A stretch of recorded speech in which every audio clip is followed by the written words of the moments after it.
Bonjour à tous et bon, on se retrouve aujourd'hui pour une nouvelle vidéo et on se retrouve donc pour une vidéo sur Cloudspire. Et oui.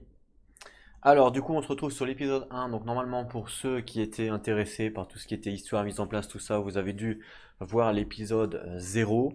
Et pour ceux qui découvrent cet épisode-là et qui n'auraient pas vu la mise en place et que je vous invite à aller voir puisque vous allez comprendre en fait un peu la mécanique du scénario. Comment on va jouer en fait. Sans plus ample, donc on va pas plus perdre de temps puisque j'ai déjà fait une vidéo d'une heure au niveau de la mise en place pour expliquer un peu tout. Donc on va démarrer directement. Alors le jeu, comment il fonctionne? Donc c'est assez simple. On suit une séquence de jeu hein, qui est prédéfinie, hein, évidemment. On n'invente pas. Une séquence de jeu, on va la suivre simplement et on va faire ce qui est demandé. En temps normal, une séquence de jeu, je vous montre, c'est comme ça. Donc la wave séquence, il faut savoir que là, donc notre comment dire? Ah, ma caméra fait encore des siennes, c'est bon. Notre scénario se passe en 4 waves et on suit simplement voilà, la wave séquence qui est là. Donc on commence avec les vents de phase, nanana. Quand on joue en solo, on suit justement ce qui est indiqué par rapport au livre de scénario, vous voyez, et les phases sont mises dans l'ordre. Donc ça, c'est plutôt appréciable, c'est-à-dire que l'on a l'event phase, icon phase, le market, le build et la préparation, vous voyez. Et en fait, elles sont dans l'ordre, puisqu'on a l'event phase, l'income, le market, la build, préparation, et après on a l'action après ici, et après la fin de la wave. Donc vous voyez, c'est quand même dans l'ordre, donc c'est plutôt bien, on va pouvoir directement suivre en fait le cahier solo en fait, tout simplement. Alors, qu'est-ce qu'ils nous disent? On commence du coup par la wave, l'event phase. Donc l'event phase en temps normal, quand on joue à deux joueurs, on doit piocher une carte. Mais là, nous, comme on joue solo, on pioche pas de carte. On doit roll un dé en fait. Ils appellent ça le dé event dice. Donc en fait, c'est un D6 tout simplement, et on va faire ce qu'ils nous disent de faire, voilà, tout bête. Donc je prends un petit... bah non, en fait, je suis bête, j'ai fait une caméra exprès pour l'aider, et puis je m'en sers pas, ça va pas du tout ça. Par contre, est-ce qu'on la voit bien? Ouais, je pense. Donc je vais vous mettre la petite caméra pour l'aider, et je vais lancer le dé des ventes. Ok? Alors, si je fais ça... Hop là, regardez ça, waouh, c'est beau. C'est rien en fait. Je lance le dé des ventes, donc c'est un D6 standard. D'ailleurs, je crois qu'il y en avait un dans le jeu, ouais, effectivement. Il y en avait un dans le jeu, un bleu marbré, vous le voyez bien ou pas? Ouais, un bleu marbré, vous voyez, c'est sympa, hein. Allez, je lance. J'ai fait deux. J'ai fait deux. Donc, regardons au niveau du livre, qu'est-ce qui est représenté par deux. Donc là, il faut qu'on aille le voir au niveau des règles. Deux, donc les ventes, les résultats de les ventes. Alors, on ajoute une upgrade d'amélioration de combat à Dart. Par contre, si il n'est pas en jeu, on ignore cette upgrade capacité. Pour l'instant, il n'est pas en jeu tant on n'est pas à la wave 3, donc on ignore cette capacité. Donc là, pour l'instant, les ventes n'ont strictement rien fait. Ok. Oula non, j'ai lu n'importe comment, veuillez m'excuser. En fait, c'est ignorant, le mot ignorant qui m'a mis la puce à l'oreille. Je me dis, mais qu'est-ce que je raconte? On ajoute une upgrade. En fait, c'est même, hein. C'est pas s'il n'est pas. C'est même s'il n'est pas en jeu. Voilà, j'ai oublié même en fait en lisant. Même s'il n'est pas en jeu. Et on ignore sa capacité d'upgrade. Voilà, c'est ça qui est écrit exactement. Voilà, des fois je peux me tromper. Donc là, j'augmente. Donc lui, il est hors jeu à la base. Il est là, hein. Il est ici. Donc c'est Darb. Donc c'est le héros de la faction oiseau. Normalement, il est hors jeu. Et il est hors jeu en fait, hein, de toute façon, jusqu'à la wave 3. Mais par contre, j'augmente quand même. Donc je lui prends une upgrade d'attaque. Et je lui rajoute en dessous. Je pense que c'est en dessous, hein. Ouais, je pense, ouais. Quand on rajoute une upgrade d'attaque, je pense qu'il faut la mettre en dessous. Bon, j'espère en tout cas, de ne pas faire d'erreur. Je lui mets en dessous. Ouais, parce qu'en fait, au niveau de la mise en place, vous voyez, ça fait. Au niveau de la mise en place, ils nous ont dit comment? Oui, ils nous ont dit combat, point de vie. Non, je pense que les upgrades sont en dessous, hein. Je pense qu'on met d'abord les points de vie et après les upgrades. Ça me paraît quoique. Quoique, je sais pas. Je sais pas. Parce que le rouge, c'est les points de vie en fait. Voilà, le rouge c'est les points de vie. Pendant la mise en place, normalement, non, normalement je pense qu'il faut faire comme ça. L'upgrade, on le met peut-être là alors. Oui, voilà, l'upgrade, on doit la mettre là. Et les points de vie en dessous, parce que en fait, on tape les points de vie, on tape pas l'upgrade. Il n'y a que sur les tours qu'on tape l'upgrade. Donc moi, je vais faire comme ça, je pense. Je pense que c'est comme ça. Donc je le remets hors de... Évidemment, hors du champ de bataille. Il n'y a que les tours, en fait. Et c'est important de savoir comment on les met, parce que les tours, bah, on peut les tuer. Mais là, vu qu'il y a des points de vie, c'est logique qu'on ne tue pas les upgrades, quoi. Donc là, voilà, en fait, ça se met comme ça. Voilà, c'est une question de logique. Ok, l'event phase est terminé. Donc vous voyez, c'est quand même assez rapide. Hein. Ensuite, on fait l'income phase. Alors l'income phase, on a 0 source, hein, comme écrit sur la vague 1. Donc en temps normal, quand on joue à 2, évidemment, on a des sources pour pouvoir après acheter. Sauf que là, on a 0 source. Donc comme on a 0 source, ben voilà, là je suis à 0 ici. Lui, il n'a pas de source, l'IA, c'est pour ça qu'il n'a pas de jeton ici. Il n'a pas de source, donc voilà. Pour l'income phase en tout cas. Sinon, en temps normal, quand on joue à plusieurs, il me semble que c'est 3, après 5, après 7, voilà, un truc du genre, quoi. Donc cette phase-là, on la saute directement. J'ai pas d'income. Ensuite, on nous dit que le market, donc là où on peut acheter, il est comme normal, c'est-à-dire qu'on le fait normalement. Le truc, c'est que comme je n'ai pas d'argent, bah c'est difficile de faire un market comme normal puisque je n'ai pas d'argent. Par contre, on va quand même dévoiler j'allais dire les baddies parce que je suis habitué sur Too Many Bones. Mais en fait, le market, alors il est ici, regardez, il est un peu loin par rapport à vous. Mais tous les jetons ici noirs, c'est le market. Et ils nous disent que quand on est en solo, on doit en prendre 3 et on doit les retourner pour découvrir ce que l'on a en fait. Donc c'est ce qu'on va faire. Ça, c'est la première possibilité dans le market. C'est-à-dire, on peut acheter des unités et suivant les unités. Donc là, il y en a 3, donc je prends les 3 premiers. Donc on nous propose, donc c'est un sbire, vu qu'il est marron, ok, avec le pouvoir assaut. Je ne veux pas regarder ce que c'est, parce que de toute façon je ne peux pas l'utiliser, je ne peux pas l'acheter. Et pour pouvoir l'acheter, vous voyez, c'est le symbole ici, 6. Ça coûte 6 ressources pour pouvoir l'acheter, si jamais j'ai envie de l'acheter. Donc ça, c'est le premier qui nous est donné. Le deuxième, c'est un héros, Londil, avec 4 en source. Ok, donc 4 en source. Et le dernier, c'est une tourelle avec 4 en source aussi. Donc voilà. Donc ça, quand on est en phase de market, on a la possibilité de les acheter. Voilà. Les 3, on a la possibilité de les acheter. Donc je les mets ici en tant que possible transaction. Sauf que là, comme je n'ai pas de ressources, puisque je n'ai pas eu de ressources au niveau d'income, bah vous vous doutez bien que je ne peux pas les acheter. Voilà. Donc ça, c'est la première solution quand on est en market. La deuxième solution, c'est on peut acheter un tapis en néoprène pour modifier, donc les tapis ici, on peut acheter un tapis en néoprène pour modifier le terrain. Voilà. Ça, c'est la deuxième solution que l'on peut faire. Combien ça coûte un tapis en néoprène? Donc je les ai mélangés, hein, et voilà, on peut prendre que la première. Et il n'y a qu'un joueur qui peut acheter un tapis. Donc si l'IA par exemple achète un tapis, bah, malheureusement je ne pourrais pas moi en acheter. Voilà, le tapis qui est proposé avec une forêt et deux routes. Et ça, pour acheter un tapis, ça coûte 2 de sources. Pareil, je l'ai remis aussi là-haut pour dire que bah voilà, potentiellement on va pouvoir en acheter, mais pour l'instant en tout cas, bah, vu que je n'ai pas de source, je suis à 0, je peux rien acheter.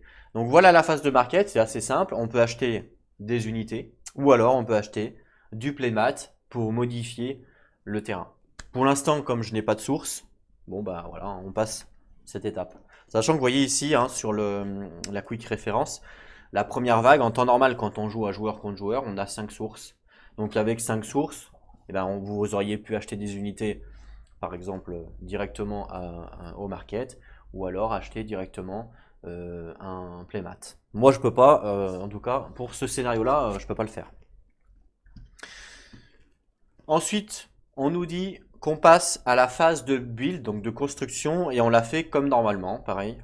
Donc là, on a toujours pareil. Donc comment on fait? Comment on construit normalement? En fait, la phase de construction, on peut faire plusieurs actions pendant cette phase-là. La première action que l'on va pouvoir faire, c'est on va pouvoir construire une tour que l'on a dans notre caserne, hein. Donc ça c'est la caserne, c'est tous les balises, tous les jetons que l'on a débloqués. On peut construire une tour, ça c'est la première action quand on est dans la phase de construction. Pareil, pour construire une tour, comme vous pouvez le voir, donc ça c'est une tour, il y a des coûts en source, et pareil, il faut payer le coût en source pour pouvoir construire une tourelle, tout simplement. Donc ça, c'est la première action que je peux faire, construire une tourelle. Encore une fois, moi je n'ai pas de source, donc je ne peux pas construire une tourelle. Si jamais vous aviez acheté une tourelle pendant la phase de market, donc vous l'aviez acheté avec le coût en source, et bien vous avez le droit, pendant cette phase-là, de la construire gratuitement, parce que vous l'avez déjà payé pendant le market. Voilà, pour pas, en fait, vous la repayez pas deux fois, ce qui est logique. Ça, c'est la première action que l'on peut faire durant une phase de construction. La deuxième action que l'on peut faire durant une phase de construction, c'est upgrade une tourelle. Si par exemple j'avais une tourelle déjà posée, comme là les oiseaux ils ont une tourelle, si on imagine c'était un joueur, eh bien il aurait pu dépenser des sources pour upgrade sa tourelle. Le coût va varier suivant ce que l'on veut faire en fait. Si je veux upgrade une tourelle, donc en termes d'upgrade, il en existe 3 dans le jeu. Il y a des upgrades d'attaque, des upgrades de distance et des upgrades de fortification. Voilà, c'est les 3 seuls upgrades qui existent. Si je veux upgrade ma tourelle en lui mettant une fortification, ben ça me coûte 2 de source. Voilà, c'est simple. On les met. Donc par exemple, si ça c'est ma tourelle et que je l'upgrade, je paye 2 de source. Je prends l'upgrade et je le mets dessous. Voilà, par exemple. Par contre, maintenant, si je veux upgrade, que ça soit la distance ou l'attaque, ça va me coûter le nombre d'upgrades que je veux lui mettre au total. Donc, par exemple, si je prends cette tourelle-là, on voit que de base, elle a 2 upgrades vertes et elle a une upgrade orange. Donc, c'est très simple. Ça veut dire qu'en fait, je l'upgrade du nombre que je veux. Donc, par exemple, si je veux lui mettre 2 oranges en termes d'upgrade ou une comme je veux, donc j'upgrade. Et ensuite, je compte le nombre qu'il y a d'orange ou de vert, hein, si je upgrade en vert, sous ma tourelle. Donc là, par exemple, 3. Et ben, c'est le prix que je dois payer pour en source. Donc là, par exemple, si je veux upgrade, si je veux upgrade ma tourelle, enfin la tourelle, c'est pas la mienne, mais la tourelle à 2 avec 2 d'attaque, et ben je compte le nombre d'oranges, 1, 2, 3, et ben ça va me coûter 3 de source. Si je veux upgrade, par exemple, 2 de range ma tourelle, hop, je lui mets 2. Par exemple, je compte après combien il y a de verre, 1, 2, 3, 4, ça va me coûter 4 de source, vous voyez. Donc voilà comment se passent les upgrades de tourelle. Fortification, bah, ça coûte 2, voilà, j'en mets une, ça coûte 2, je remets une, ça coûte 2, voilà. Et les ranges et les attaques, ça va être suivant le nombre qu'il y a sous la tourelle. Plus il va y en avoir, plus évidemment, ça va coûter cher. Voilà pour la deuxième action que l'on peut faire, c'est-à-dire l'upgrade de tour. Ça, c'est la deuxième action que l'on peut faire quand on est en phase de build, de construction. La troisième action que l'on peut faire, c'est poser justement un playmat que l'on a acheté pendant la phase de market. Donc par exemple, si j'avais acheté ce playmat pendant la phase de market, pendant la phase de market, je le mettais à côté de ma caserne. Et bien pendant la phase de construction, je peux prendre ce playmat là et le positionner sur le terrain pour remplacer le terrain ou pour le positionner à côté. Enfin vraiment, on le met où on veut. Il y a quelques règles évidemment à respecter quand on veut positionner un terrain. Déjà, il faut comprendre, pareil, pour construire une tourelle, il y a des règles. Il faut comprendre qu'il y a ce qu'on appelle des zones d'influence. Les zones d'influence, en fait, c'est des secteurs de jeu, donc on va dire des playmats entiers, que l'on contrôle nous. Voilà. Et on a le droit de construire une tourelle sur une zone d'influence, sur une zone, pardon, que l'on contrôle en influence. Je n'ai pas le droit de construire une tourelle si je ne contrôle pas la zone, quoi. Comme je n'ai pas le droit de mettre mon playmat si je ne contrôle pas la zone. Ce qui est logique. Parce qu'en fait, ça voudrait dire sinon que le mec il construit une tourelle là et ça attaque directement le truc là et puis c'est fini. En 2 tours, c'est fini, game over, vous voyez. Donc il y a des zones d'influence. Donc comment on définit les zones d'influence? Bah, c'est très simple. On part de notre forteresse. Et la première la première tuile qui est adjacente à notre forteresse, donc celle-là, pour moi en tout cas, et bien cette tuile-là, j'ai mon influence commence ici. Donc là, mon influence est ici. Et mon adversaire, sa forteresse est là. La tuile qui est adjacente à sa forteresse, donc celle-là, lui, son influence, elle est ici. Voilà. Donc moi, mon influence, elle est ici pour l'instant. C'est tout. Je ne peux pas aller plus loin. Donc là, par exemple, pendant cette phase de construction, si je voulais construire une tourelle, je ne peux pas la construire ici, ici ou ici, parce que mon influence, elle s'arrête ici. Si je voulais construire un playmat, je peux pas je peux pas le positionner ici, parce que je n'ai pas d'influence. Par contre, je pourrais très bien le positionner là. Enfin non, je peux même pas, parce que là, j'ai pas d'influence. Enfin si. Oui, non, je pourrais pas le positionner là. Mais je pourrais le positionner ici, par exemple. Voilà. Parce que là, je suis influent. Pour upgrade, pour avancer notre influence, et ben en fait, c'est les tourelles qui vont la faire avancer. Donc là, mon influence, elle est ici grâce à ma forteresse. Si je veux l'étendre plus loin, il va falloir que je construise une tourelle ici. À chaque fois que j'ai une tourelle, et ben toutes les zones adjacentes à ma tourelle me donnent de l'influence. D'accord? Voilà. Donc voilà pour l'influence, comment ça fonctionne. Donc, build phase, donc phase de construction. On peut construire une tourelle, évidemment, sur une zone où on a l'influence, et sur une zone de source. C'est la deuxième, c'est le deuxième prérequis. Je ne peux pas construire une tourelle comme ça au milieu de la pampa. Il faut obligatoirement construire une tourelle sur une zone de source. Mais ça, j'avais expliqué durant l'épisode 0 sur la mise en place. Voilà, je le redis, mais je l'avais déjà expliqué. Donc ça, c'est le premier prérequis. Et le deuxième prérequis pour construire une tourelle, c'est il faut avoir l'influence dans le secteur, ce qui est logique. On peut upgrade une spire, enfin upgrade une tourelle, donc ça je l'ai dit, et on peut poser donc un playmat de zone sur le plan de bataille si j'ai l'influence. Je peux aussi, pendant la phase de construction, upgrade ma forteresse, c'est-à-dire gagner des compétences par rapport à ma forteresse. Là, ma forteresse est à 0 et on sait que par exemple si je prends la petite feuille de ma forteresse a des compétences. Voilà.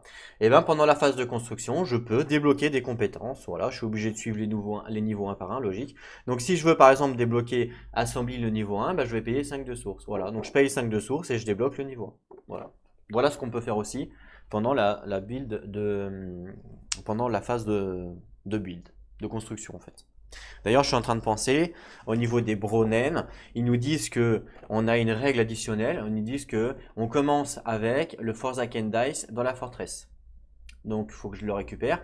Et merci du coup à une abonnée qui va se reconnaître. Le Forsaken Dice, parce que j'ai cherché un moment, je ne savais pas c'était lequel. Et ben en fait, il faut regarder ici pour savoir c'est quel dé. Ils sont indiqués ici. Et ici, le Forsaken Dice, c'est celui-là. Donc, vous voyez. C'est avec les petits symboles moins rouge et moins vert. Voilà. Donc je vais le récupérer. Il est donc moins rouge et moins vert. Donc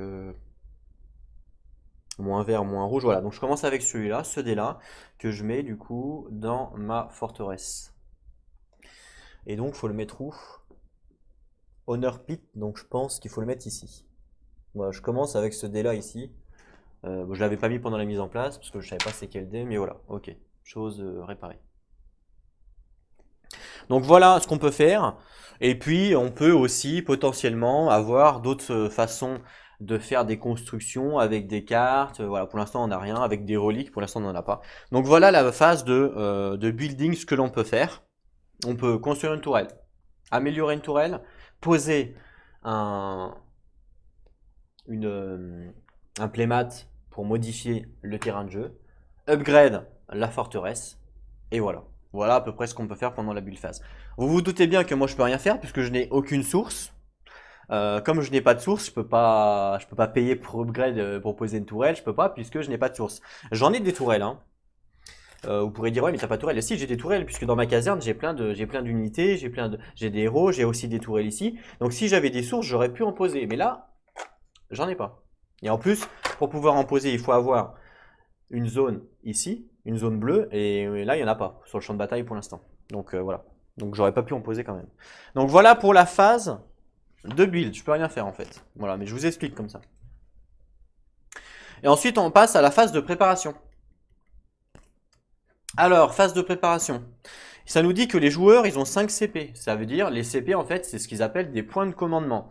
Les points de commandement, c'est les points que je vais pouvoir utiliser pour recruter mes unités et pour pouvoir les déployer.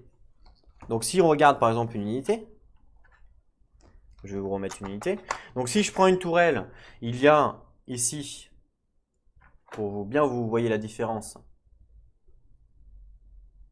Voilà. Si je prends une tourelle, il y a ici des points de source. Vous voyez le petit symbole.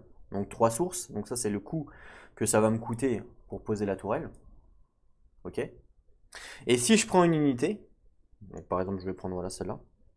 Il y a ici une petite main avec un 4. Et ça, c'est justement les points de commandement. Donc les unités, elles ont des points de commandement, alors que les tourelles, elles ont des points en source. Généralement, sauf si c'est dans le market évidemment. Mais généralement, c'est ça. Donc là, on me dit que j'ai 5 points de commandement pour pouvoir préparer mon équipe qui va faire, bouger durant les waves, durant la vague, quoi. Alors,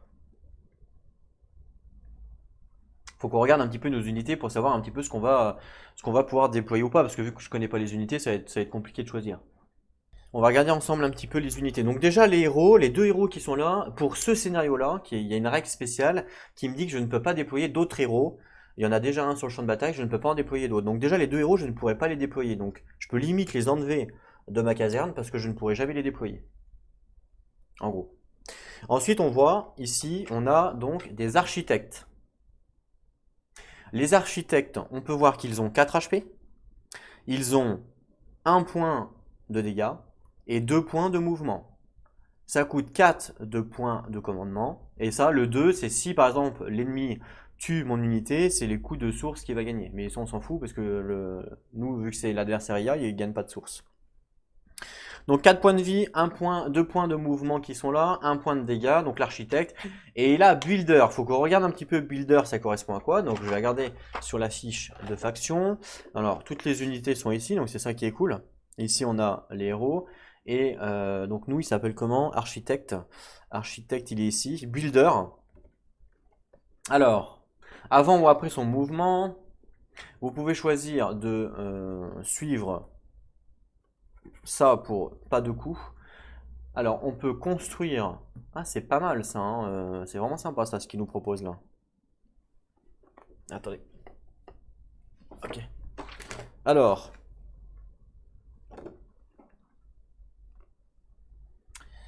On peut construire une dispatch plateforme sur une source adjacente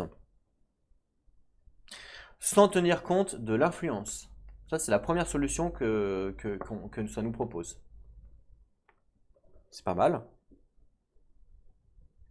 Autrement, deuxième solution, on peut transformer, on peut promote en fait une plateforme dispatch en siège tower. C'est vraiment bien, hein. On garde les améliorations existantes. Et troisième option, on peut ajouter une upgrade à une spire adjacente et on ignore les upgrades capacité. Ensuite, si l'architecte est sur son côté de base, renvoyez-le dans votre caserne. S'il est promu, on le met sur son côté basique. D'accord. Donc voilà l'architecte, ce qu'il nous propose. Donc l'architecte, si on le prend pour 4 d'argent, il va pouvoir avancer. Et si jamais on arrive à avoir une source, on va pouvoir poser une tourelle gratuitement. C'est quand même pas mal, hein. Franchement, en termes de stratégie, là, ça peut être pas mal. Alors, pour poser une source, hein, comme je vous ai dit, il va falloir une tourelle. Il va falloir obligatoirement une source, hein, vous voyez. Donc là, c'est source, source, source. Donc il va falloir qu'on explore et qu'on tue ou qu'on fasse je sais pas quoi pour enlever ça pour pouvoir après poser une tourelle. Donc lui, attention parce qu'il va avancer lui, hein. Donc si je rate mon coup, lui va être là et puis je suis comme un débile après. Il y aura plus de source et je pourrai plus poser ma tourelle. Donc si jamais on déploie un architecte, il vaudrait peut-être mieux le déployer en deuxième, pas en premier. Mais Est-ce que j'ai d'autres unités, parce que vu que ça coûte 4 et que j'ai 5, est-ce que j'ai d'autres unités à débloquer? Je suis pas sûr. Donc est-ce que c'est bien pour ce premier mignon? Je suis pas sûr. On va voir les autres. On a le dispatch ici. Alors le dispatch, 3 points de vie, il a 1 point de dégâts, 2 points de distance. Donc ça coûte 3 points en CP. Donc là il coûte un petit peu moins cher que lui, parce que lui je pourrais le mettre par exemple avec un Battleborn derrière qui coûte 2 points, 3 et 2, 5. Alors que lui, 4, je pourrais le mettre avec rien du tout. Il a Air Défense et 2 de range. Ah, ça c'est intéressant. 2 de range, en fait, je l'ai déjà lu, ça veut dire qu'il a la capacité de pouvoir attaquer à distance et de riposter à distance. Normalement, on peut riposter et attaquer que adjacent. Mais lui, il a la capacité de le faire à distance, à 2 de distance. Et air défense, ça veut dire qu'il peut taper les unités qui ont le vol. Pour l'instant, on ne sait pas. Ça, c'est la deuxième possibilité. Donc, il est pas mal. Il m'intéresse pour son range, en fait. Parce que du coup, vu qu'il a range, ben, je vais gagner en fait du temps en fait sur mes adversaires. Ensuite, on nous parle de source siège. Donc ça, c'est une unité. Ouais, elle coûte 6. Bon, celle-là, on oublie. Parce que vu que j'ai que 5, je ne peux pas la déployer sur ce premier tour. Donc celle-là, on oublie pour l'instant. On oublie aussi la 7 derrière, puisque pareil, je ne peux pas la déployer aussi. On va plus regarder le Battleborn. Le Battleborn a 2. Il n'a pas de capacité spéciale. Il a 3 points de vie, 1 d'attaque et 2 de distance. Voilà, il n'a pas vraiment de capacité. Il a même rien du tout. Ok.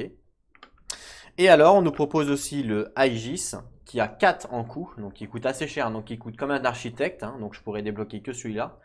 Il a 3 points de vie, 2 d'attaque, 2 de dégâts. Il a Armored, donc ça c'est bien, parce qu'on sait ce que ça veut dire, c'est comme notre héros.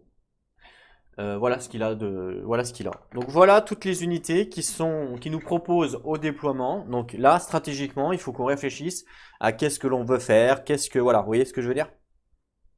Je vous rappelle que le but ultime, pour gagner le scénario, il faut qu'on arrive à détruire cette tourelle-là, le minaret, ou qu'on détruise la forteresse adverse, ou qu'on détruise toutes les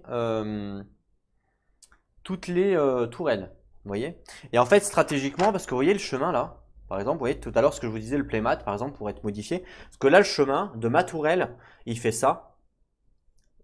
Le chemin le plus court. Hein. Hop, il fait ça, ça, ça, pour arriver au niveau de la tourelle adverse. Vous voyez? Il fait tout ça en fait, le chemin. D'accord? Et ben nous, on pourrait modifier le terrain, par exemple ici, pour la forêt. Comme ça, au lieu de faire ça, on pourrait faire ça. Ce qui fait que là, on passe pas ici par les tourelles qui nous défoncent nos sbires. On pourrait modifier le terrain, par exemple même là, pour passer ici directement au lieu de passer par là. Vous voyez, donc stratégiquement, le fait d'avoir justement la possibilité de modifier le terrain, eh ben, ça peut être stratégique. C'est vraiment un jeu qui est stratégique à fond de toute façon. Hein. Il y a plein de possibilités. Alors, ce qu'on peut faire aussi, c'est qu'avant de déployer nos unités, on va voir ce que déploie notre adversaire. Donc on va voir l'IA ce qu'il va déployer. Donc l'IA, comment on le déploie par rapport... Ben, en fait, l'IA, c'est écrit. Ou c'est facile, hein. On suit ce qui est écrit. Ils nous disent arrière, arrière, arrière. 3 arrières. Il y a un crochet. Le crochet n'est pas anodin. Et il y a une petite étoile. L'étoile n'est pas anodine. Donc on va regarder un petit peu qu'est-ce que ça veut dire. Donc déjà, je vais récupérer les unités de notre adversaire. Voici les unités de notre adversaire. Je vais pas toutes les faire en détail. Je les ferai au fur et à mesure qu'on les débloque sur le champ de bataille. Je vais regarder le arrière parce que c'est cette unité qui va être débloquée. Et en fait, la petite étoile, ça veut dire qu'en fait, on débloque directement l'unité en mode promote. Vous vous rappelez, pendant la mise en place, je vous ai dit que quand une unité n'a pas d'étoile, c'est son mode de base. Et quand il y a une petite étoile, ici, c'est son mode promote. Comme là, le livre nous indique que les arrières, ils ont la petite astérix que je vous ai dit qu'elle n'était pas anodine. Et en fait, ça veut dire que l'astérix dont on doit mettre l'étoile.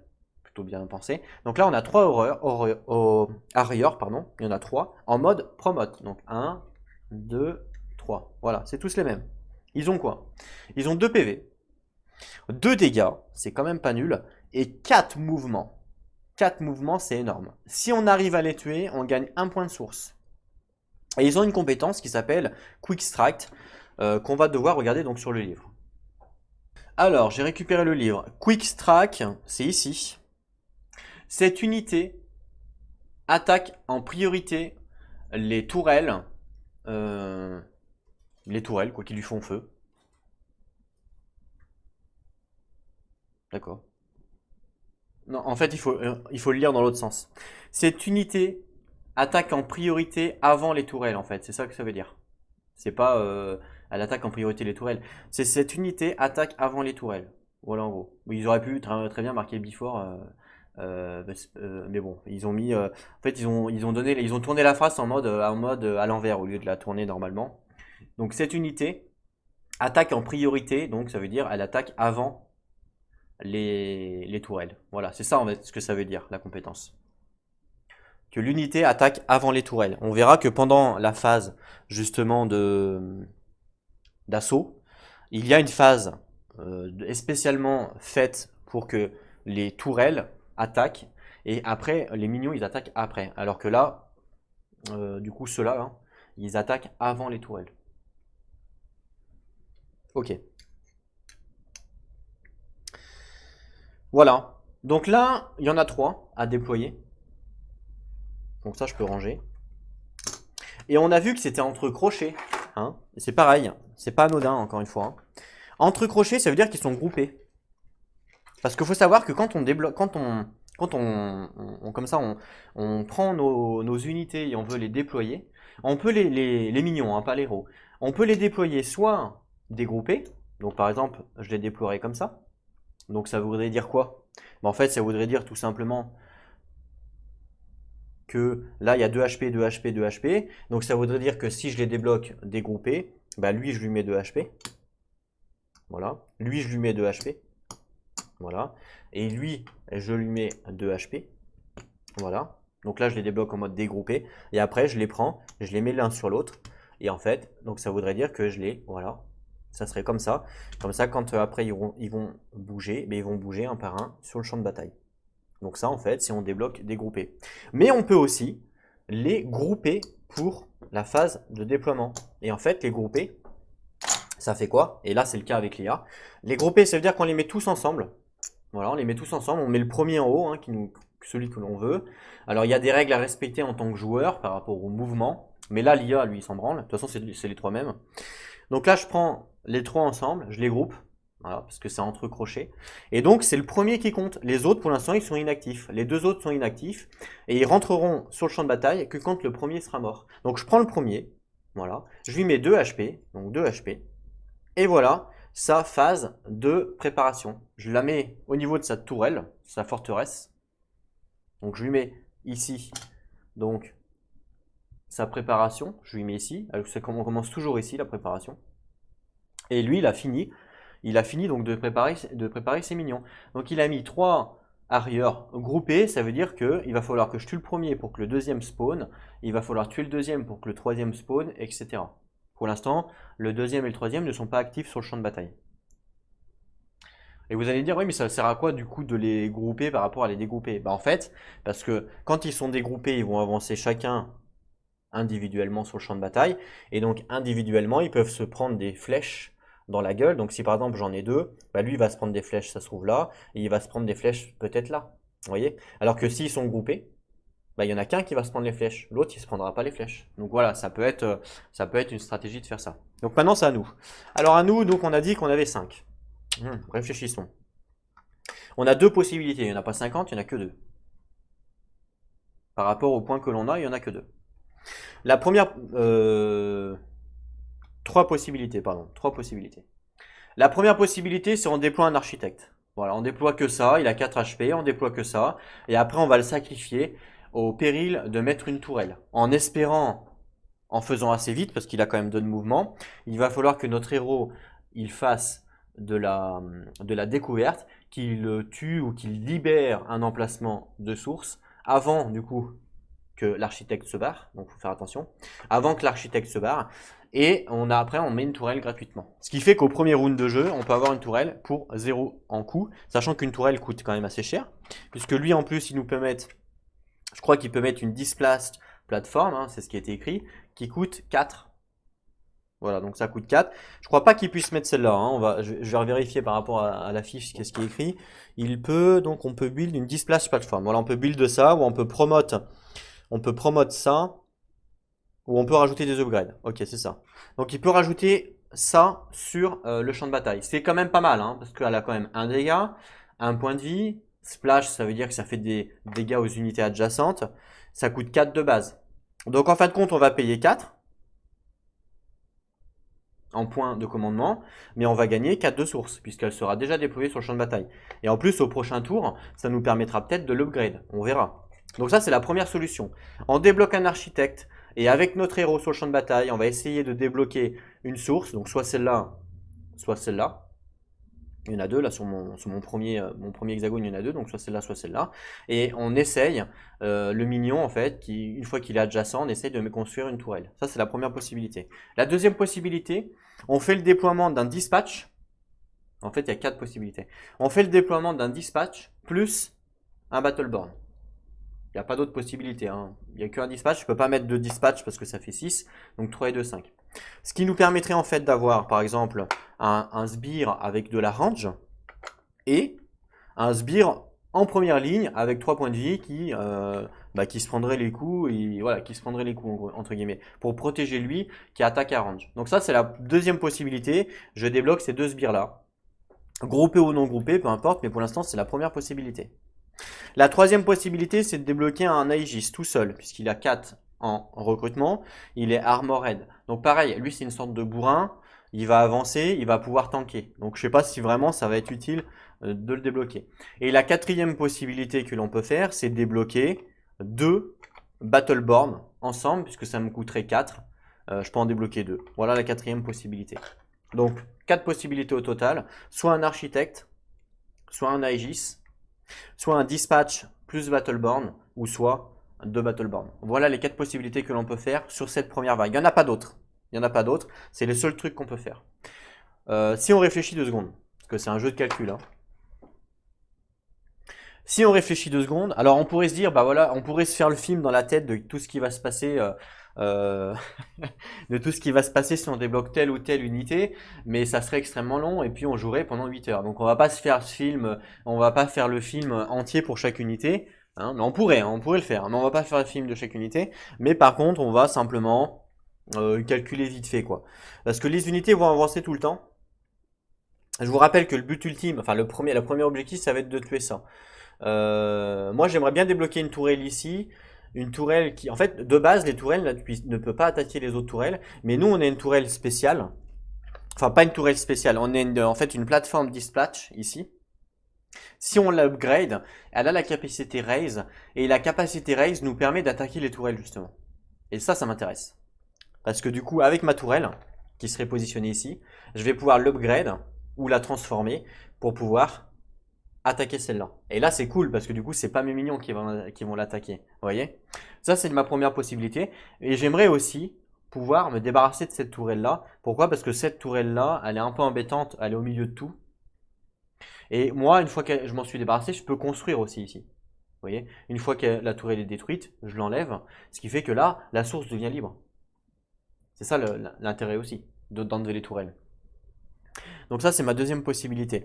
Pour pouvoir faire des dégâts à cette tourelle, il va me falloir un sbire qui tank, et un sbire qui attaque à distance, parce que le temps que mes sbires arrivent là, sachant qu'en plus, lui, il va y avoir aussi ses sbires à lui, là, hein, qui vont avancer, et ils avancent de 4 heures, hein, donc autant vous dire qu'ils avancent super vite, hein. Ils vont avancer 2 fois plus vite que nous. C'est-à-dire que nous, ils vont faire un tiers de la map, alors que nous, on ne sera même pas à la moitié.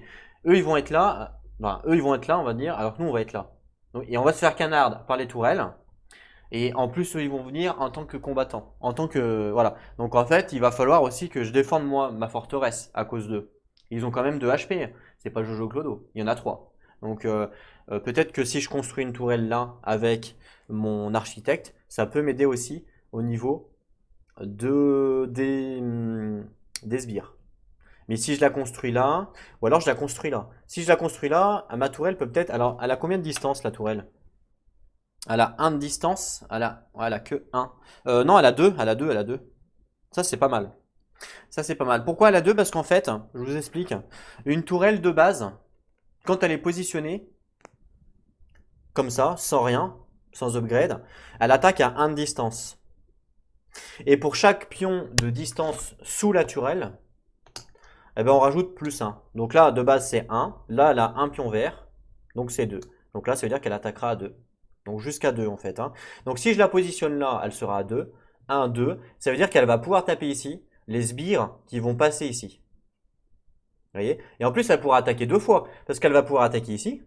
Et elle va pouvoir attaquer quand ils vont passer là. Donc vraiment ici, c'est vraiment, je pense, le post ultimate à débloquer et à poser une tourelle. Je pense. Hein. Donc ça serait peut-être pas mal que je construise un architecte et que j'arrive ici à débloquer ici, à libérer et à mettre mon architecte ici. Alors c'est risqué, hein, parce que mon architecte va avancer évidemment. Ça peut être risqué, mais c'est possible. Je pense que je vais peut-être même faire ça en fait. Je vais peut-être même partir sur cette première solution. Parce qu'après, les autres solutions, le Aegis, c'est un tank, mais il me sert à rien en fait. D'avoir un tank, ça me sert à rien si je fais pas de dégâts. Voilà.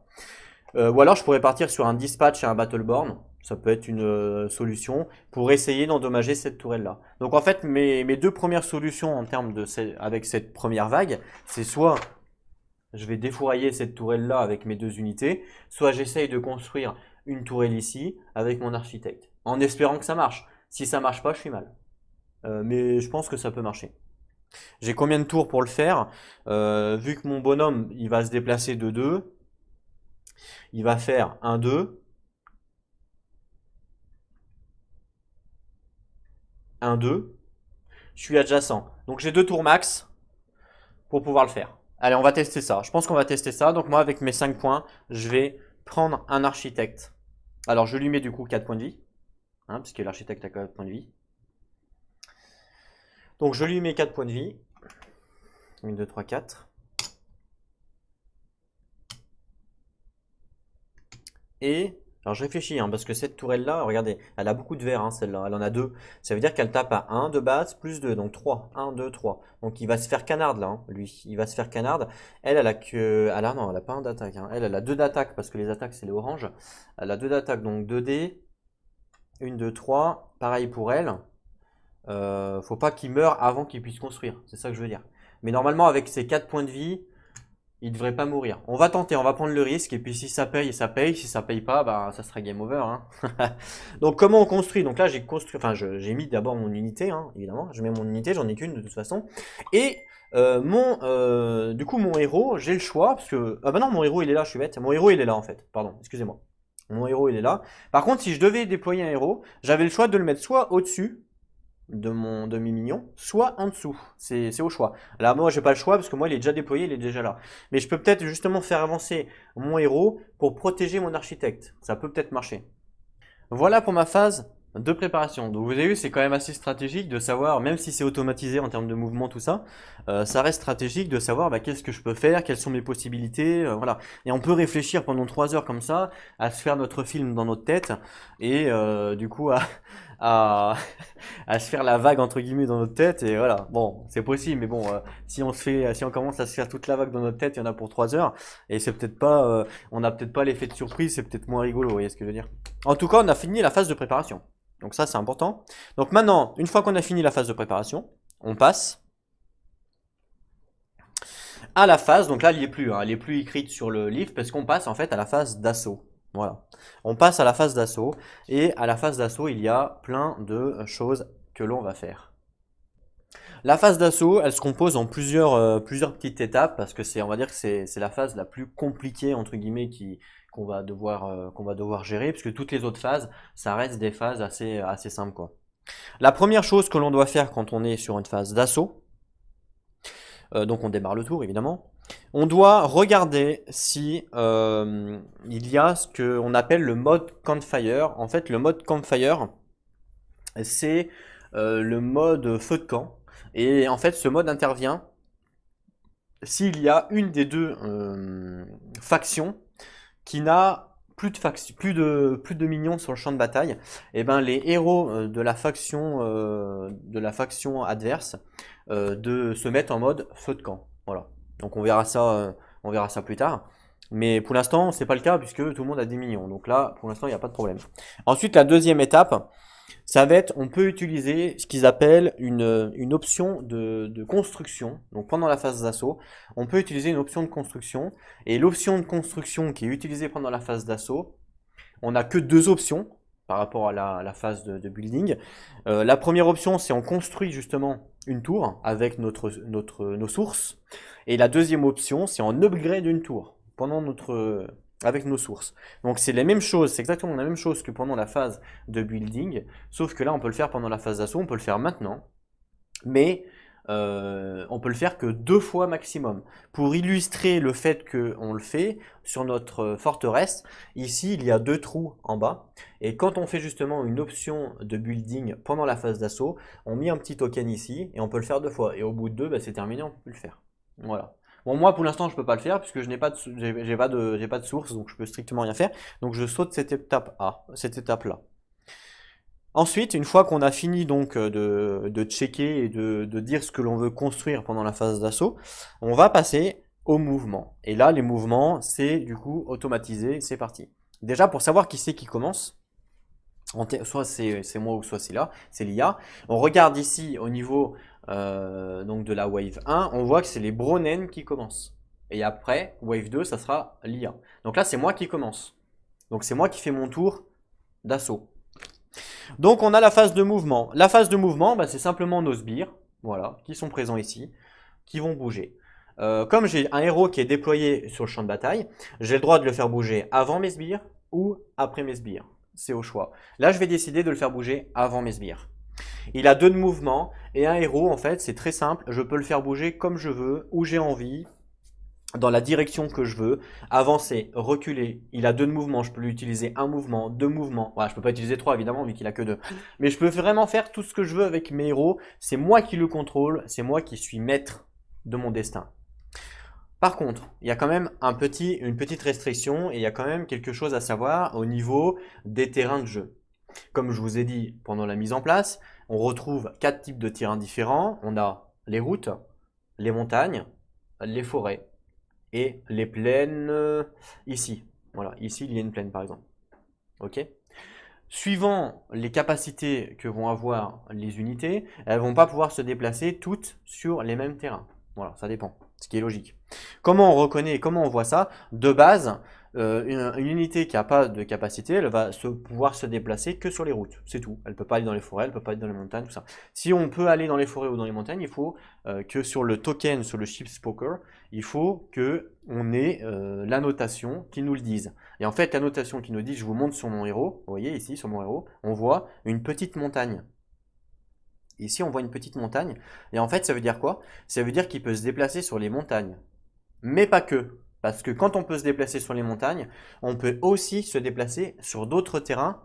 Alors, évidemment, ça, on peut pas l'apprendre. C'est par rapport au livre de règles. Je vous montre les terrains hexagones par rapport au livre de règles. On voit que montagne, ici, je peux me déplacer sur les routes, sur les plaines, sur les forêts, sur les montagnes.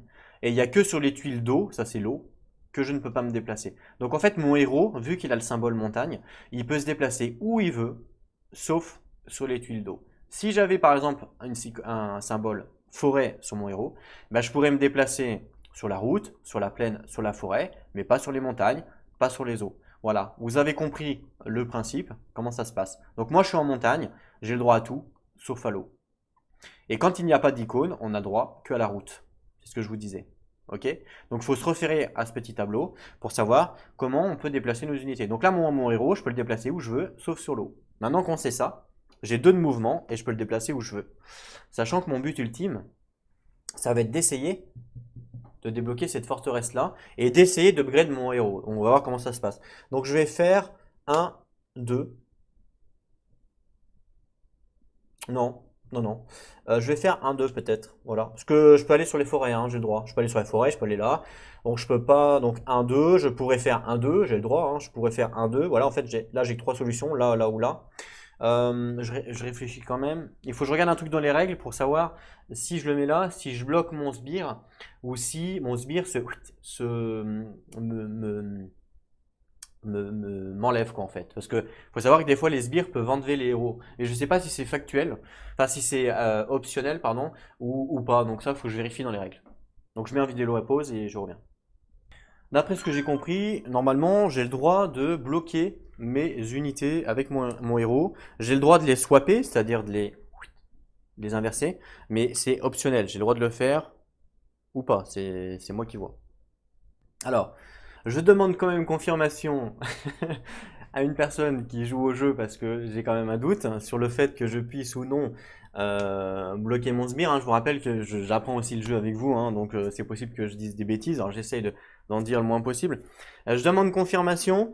Donc je mets la vidéo en pause, on me répond et puis après suivant la confirmation, je déplacerai mon héros sur les différentes cases. Parce que la stratégie évidemment va être d'essayer qu'il n'avance le moins possible pour débloquer ici la tourelle. Donc voilà. Donc je mets en vidéo en pause et je reviens vers vous quand j'aurai toutes les réponses à vos questions.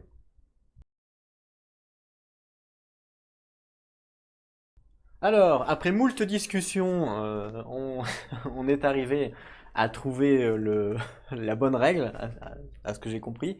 Donc déjà, bah, merci à toutes les personnes qui m'ont aidé.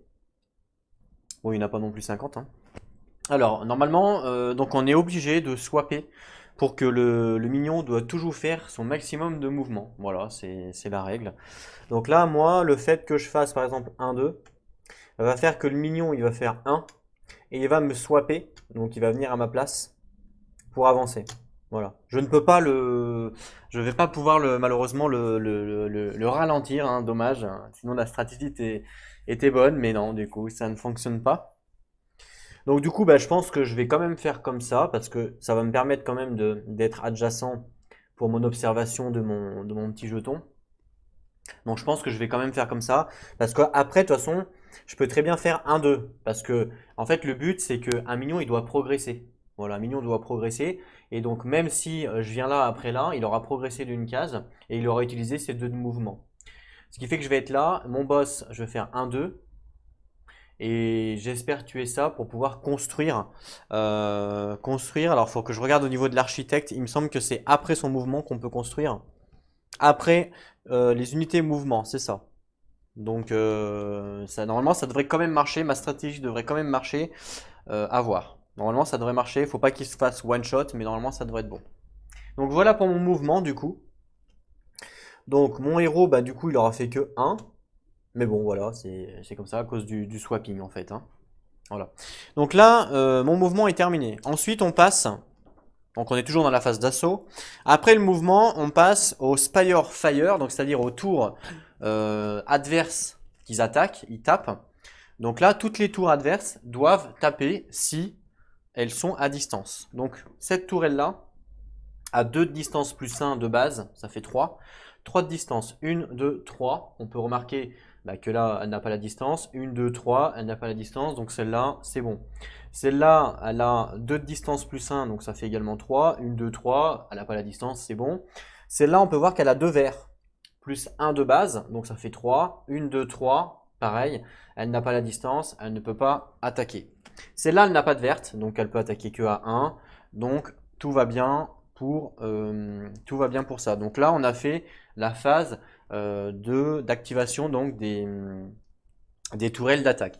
D'ailleurs, petit aparté, il y a une extension qui existe dans le jeu qui, en fait, c'est des figurines que l'on pose pour surélever les tourelles et ce qui fait qu'en termes de visibilité de jeu, on voit tout de suite les tourelles et je trouve ça vachement bien parce que c'est vrai que comme ça, quand on regarde, et ben surtout comme ça, quand on a une vision un peu comme ça, un peu plongeante par rapport à la caméra. Et ben à première vue comme ça, clairement on voit pas forcément les tourelles. Et c'est vrai que c'est l'extension qui m'intéresse parce que ça permettrait de surélever les tourelles et de les voir. Le problème de ça, c'est que c'est une extension qui coûte la blinde et en plus c'est juste ça apporte rien en termes de gameplay, hein, c'est juste de l'esthétique. Donc voilà, je pense pas l'acheter parce que ça coûte vraiment trop cher. Je crois que c'est 60 balles pour le nombre de figurines, bon, c'est énorme quoi. Par contre, j'avais pensé peut-être à mettre vous savez, les trucs de pizza là, des trucs de pizza. Peut-être que ça peut marcher, mais j'en ai pas trouvé. Mettre des trucs de pizza, ce qui fait qu'on surélève la tourelle et peut-être le fait que ça soit surélevé, ben, on a une meilleure visibilité. Parce que c'est vrai que en termes de visibilité, c'est moindre, c'est vraiment intéressant d'avoir un truc qui surlève en fait les tourelles. Bon, après voilà, là on va dire qu'on chipote un petit peu, on est dans le haut de gamme, mais c'est vrai que ça peut jouer quand même, le fait de ne pas se tromper, de ne pas faire d'erreur. Voilà, fin de la petite aparté. Une fois qu'on a fini donc les Spire Fire, c'est-à-dire les attaques donc des tourelles, on passe à l'exploration.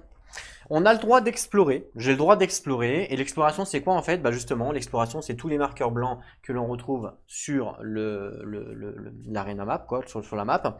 J'ai le droit d'explorer si une unité à moi est adjacente à justement un baddies. Enfin, c'est pas un baddies, c'est un joker.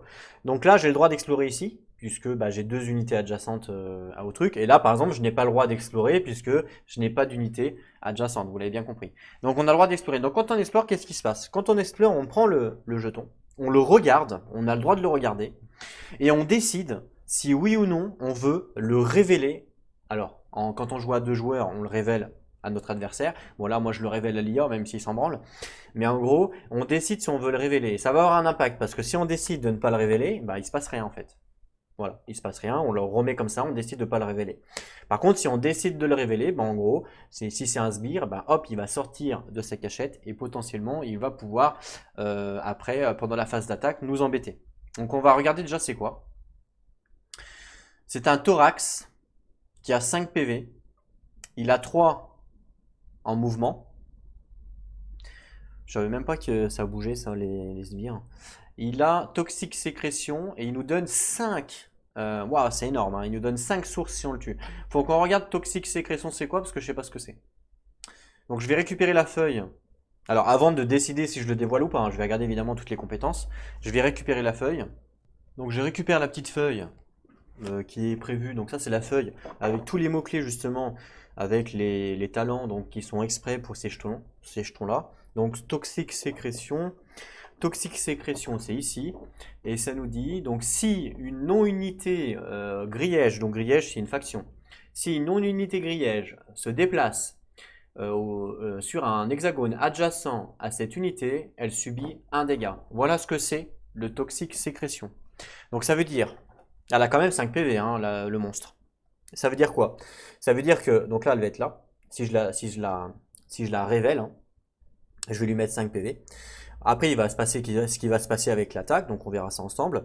Mais si je la tue pas, après, quand on va se déplacer au prochain tour, par exemple, eh ben, si je me déplace adjacent, donc si par exemple je fais ça, eh ben, elle va m'infliger 1 point de dégâts. Alors je sais pas pourquoi il y a des mouvements sur les blancs, parce que pour moi, les blancs ils se déplacent pas, hein. Mais je peux me tromper. Il me semble que les blancs se déplacent pas.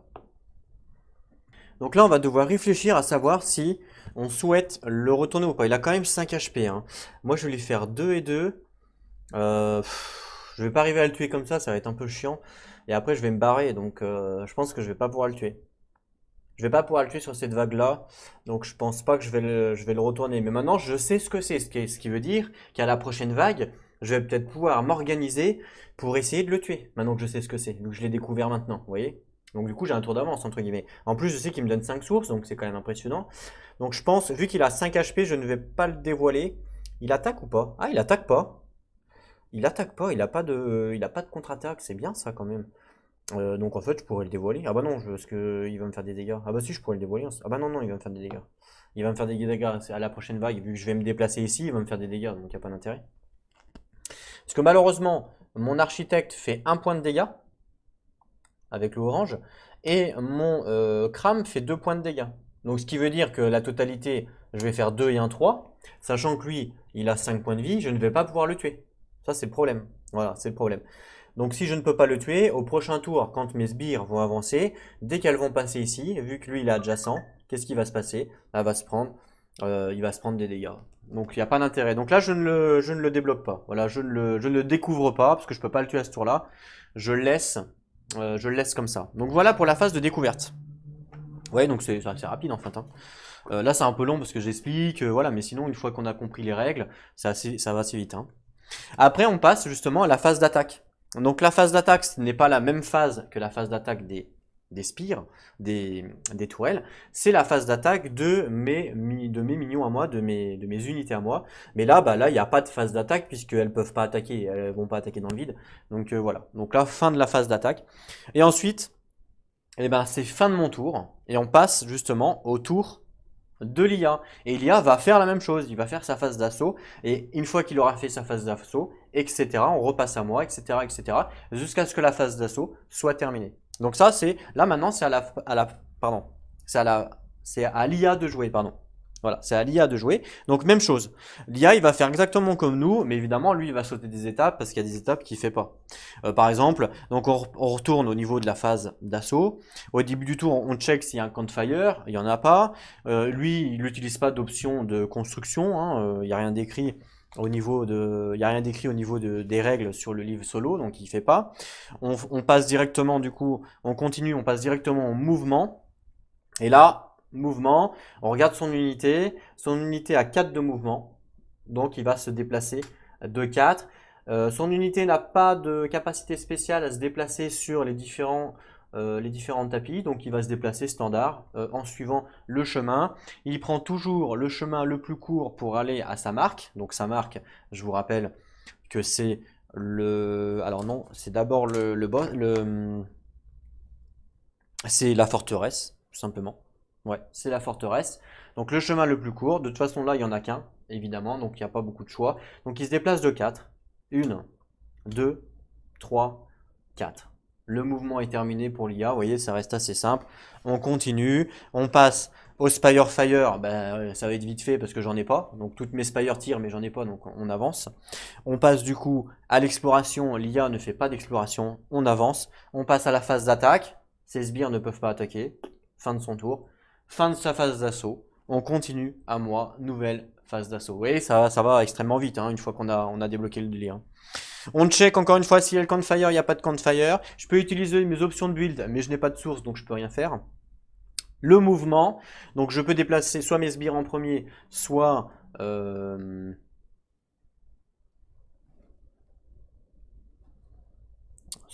héros. Et ben je vais déplacer. Tiens, je vais déplacer mon héros. Je vais faire 1, parce que je vous rappelle que mon héros peut aller dans la forêt. 2. Voilà, mon héros s'est déplacé. Mon sbire se déplace. Ah non, non, pardon. Je vais d'abord déplacer mon sbire. Mon sbire, il va faire 1, 2. Voilà, il a progressé et il a fait 2 mouvements, donc on est bon. Et je déplace mon héros. 1, 2. Voilà mon mouvement. Maintenant, il faut prier. Enfin, faut prier. Donc là, il y a la Spire Fires de mon adversaire qui nous tire dessus. Donc lui, il a 3 de distance. 1, 2, 3. Donc il va attaquer lui. Et lui, il a également 3 de distance. 1, 2, 3. 1, 2, 3. Donc il ne peut pas toucher mon héros. 1, 2, 3. Donc il va attaquer également lui. Donc là, il y a les 2 tours qui sont ici, qui vont attaquer tous les deux lui. Donc en espérant qu'il ne le tue pas. Parce que s'il le tue, ma stratégie tombe à l'eau. Et là, je suis HS. Donc en fait, faut qu'on serre les fesses 2 fois dans ma stratégie.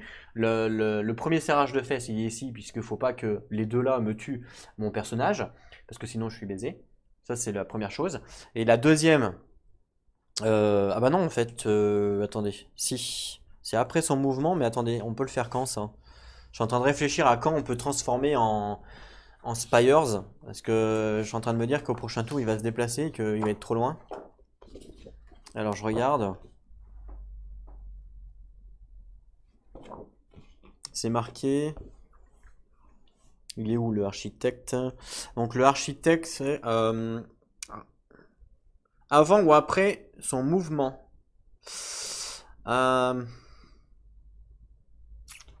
pense que du coup, en fait, ma stratégie, elle tombe à l'eau. Je pense que parce que je pense que c'est maintenant que je dois transformer la tourelle.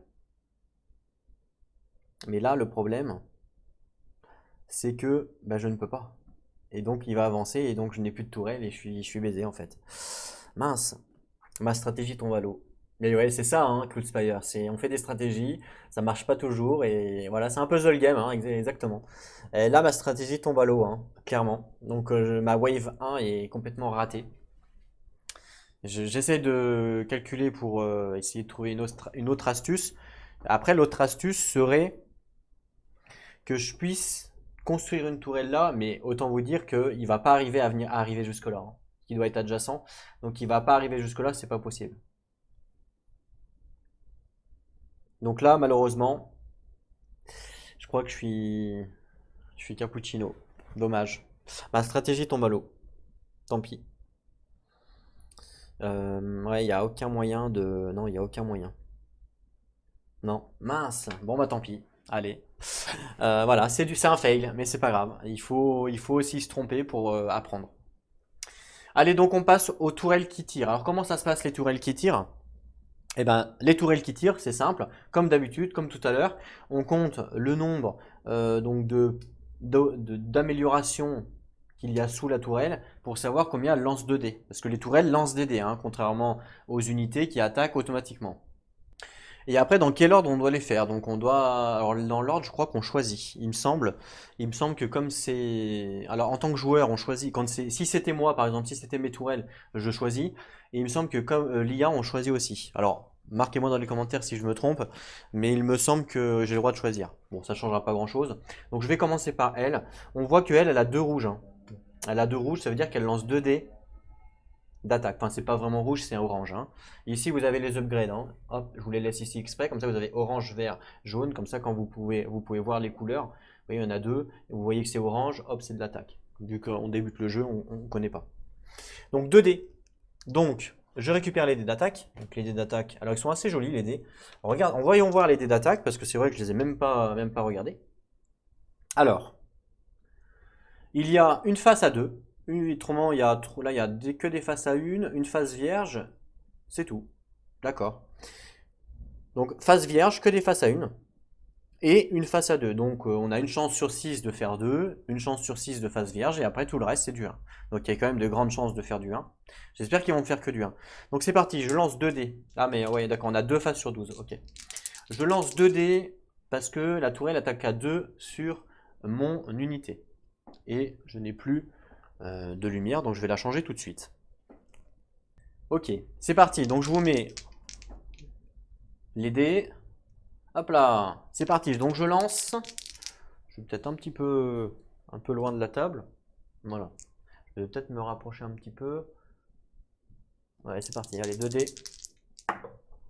Un dégât. Un dégât sur mon unité. Donc là, mon unité, bah, elle perd un point de vie normal. Ok. Donc elle a joué. Maintenant, c'est à elle. Elle fait la même chose, puisqu'elle, elle a 3 de distance. Par contre, elle, attention, regardez, on regarde les oranges. Les oranges, elle a que 1. Donc du coup, elle lance que 1 dé. Elle attaque que à 1, en fait, hein. Donc même chose, je vous remets le dé.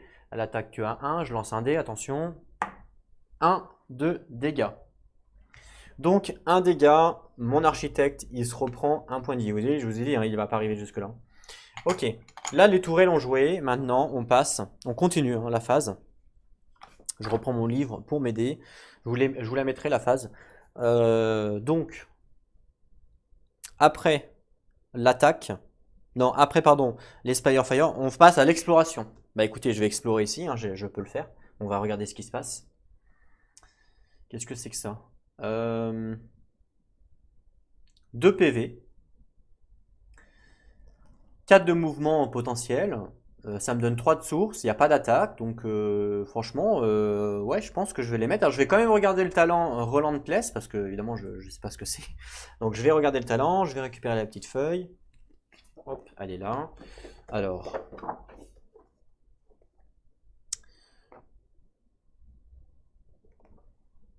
Ah, ok. Les salauds. Les salauds. Alors, je vais vous montrer là. Relentless. Donc en fait, ça nous dit le représailles de cette unité. Donc représailles, je vous expliquerai c'est quoi. C'est à chaque fois il y a une unité représailles. On lance un dé d'attaque de tour pour déterminer combien de damage on fait. On continue à lancer le dé jusqu'à ce qu'il y ait un blanc ou un 2 sur le dé. Ensuite, on envoie les dégâts qui sont égales au total de dégâts lancés, quoi. Ouais, c'est fort, hein. C'est super fort, hein. Si on fait pas un blanc ou un 2, elle s'arrête jamais de... En fait, elle s'arrête jamais de faire des dégâts C'est un monstre qui s'arrête jamais de faire des dégâts tant que je n'ai pas un 1 ou un 2. Donc, waouh, c'est... Putain, oh, c'est impossible. C'est carrément dur. Il va faire des dégâts à fond, quoi.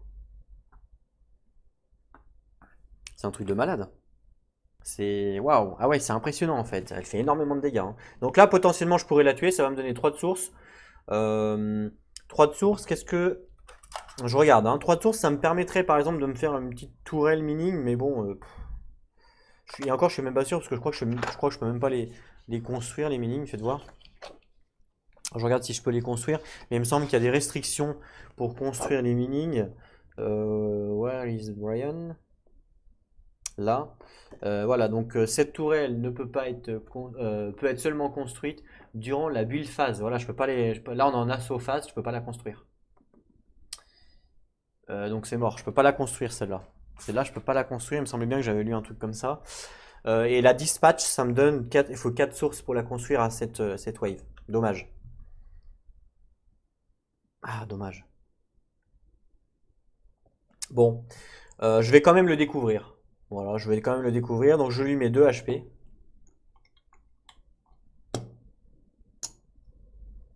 Ah, tiens, tiens, j'ai une question du coup. Est-ce qu'il y a un reteliette quand l'unité meurt? Ah ah! Et oui, parce que si l'unité meurt alors qu'il n'y a pas de reteliette, qu'est-ce qui se passe? Eh ben on s'en fout de sa capacité. Reteliette, enfin son truc là. Ouais, c'est ça, ouais. Alors je sais pas du coup s'il y a reteliette quand un minion meurt, je vais regarder. Bah, j'ai la réponse sur le livre justement de référence, donc c'est très bien. Quand une unité est attaquée par un opposant, pour une opposante unité, et qui n'est pas tuée, elle peut faire une retaliate. Mais là elle est tuée, enfin là je vais la tuer, donc du coup elle va pas pouvoir faire une retaliate. Et oui. Donc ça c'est plutôt bien. Donc en fait elle est pas si forte que ça parce qu'elle a que 2 PV. Ok, donc je la découvre. Ensuite, on passe justement à la phase d'attaque. Donc phase d'attaque, on décide comment on attaque, comment nos unités vont attaquer, hein. Écoutez, je vais commencer par faire attaquer mon héros. Je vais commencer par faire attaquer mon héros. Donc mon héros il a 2 d'attaque. Donc c'est l'automatique là, il n'y a pas de jet de dés, hein. Mon héros inflige 2 d'attaque. Qu'est-ce qui se passe? Il lui inflige 2 d'attaque. Et ben elle est morte. La guêpe là, la sorte d'abeille là, elle est morte du coup, parce qu'elle avait que 2 PV. Donc du coup elle retaliate pas, hein. Elle retaliate pas parce elle est cappuccino. Donc ça c'est cool. Donc là moi je gagne 3 sources, comme il est indiqué ici, vous voyez, 3 sources, c'est mon truc, donc je gagne 3 sources. Alors, du coup j'étais à 0, je passe à 3. 1, 2, 3. Voilà. Donc là j'ai gagné 3 sources au niveau de mon tapis. Ici. Donc c'est vrai que vous, du coup, vous pouvez pas voir énormément, enfin vous pouvez pas voir combien j'ai de sources parce que malheureusement c'est un peu galère ou c'est un peu loin. Donc à l'arrière, je peux peut-être mettre un dé pour vous. Voilà, je vous mets un dé à 3 pour vous dire que j'ai 3 sources. Comme ça, vous pouvez voir. Ok. Donc ça, c'est ok. Mais c'est pas fini, parce que c'est mon héros qui a tué une unité. Et quand un héros tue une unité, eh ben je peux l'upgrade. Et oui, et ça c'est bien. Comment on upgrade et comment ça se passe? En fait, sur chaque unité, enfin non, sur chaque héros, pardon, ou sur tourelle, ici on peut remarquer des petits points bleus. Et les petits points bleus, c'est les upgrades que j'ai le droit de faire jusqu'à une fois que je suis blindé, une fois que j'ai fini mes 2 points bleus, je peux plus upgrade en fait, hein. Donc là j'ai le droit d'upgrade. Et je peux upgrade comment? Je choisis qu'est-ce que je veux upgrade, attaque, range ou fortification. Mais attention, on n'a pas le droit, j'ai pas le droit d'upgrade mon héros en range s'il n'a pas déjà une compétence range. Voilà, ce qui est logique. Donc là, mon héros n'a pas de compétence range. Donc mon héros, je ne peux pas l'upgrade en range. Donc là, je peux l'upgrade soit en attaque, soit en fortification. Et les fortifications, contrairement aux tourelles, c'est un peu différent. En fait, les tourelles, les fortifications pour pouvoir être détruites, donc tous les points jaunes là, pour pouvoir être détruites, c'est 2 points d'attaque. Par contre, sur les héros, ça me donne simplement 1 point de vie en plus. Voilà, une fortification sur un héros, c'est 1 point de vie, point barre. Donc on aurait pu très bien utiliser des chips rouges pour indiquer par exemple un upgrade, mais seul truc c'est que pour après différencier entre l'upgrade et les points de vie, c'est impossible. C'est pour ça qu'il y a les trucs spéciaux. Donc là, j'ai le choix. Soit je lui donne un point d'attaque, soit je lui donne une fortification. Si je lui donne un point d'attaque, il va passer à 3 d'attaque.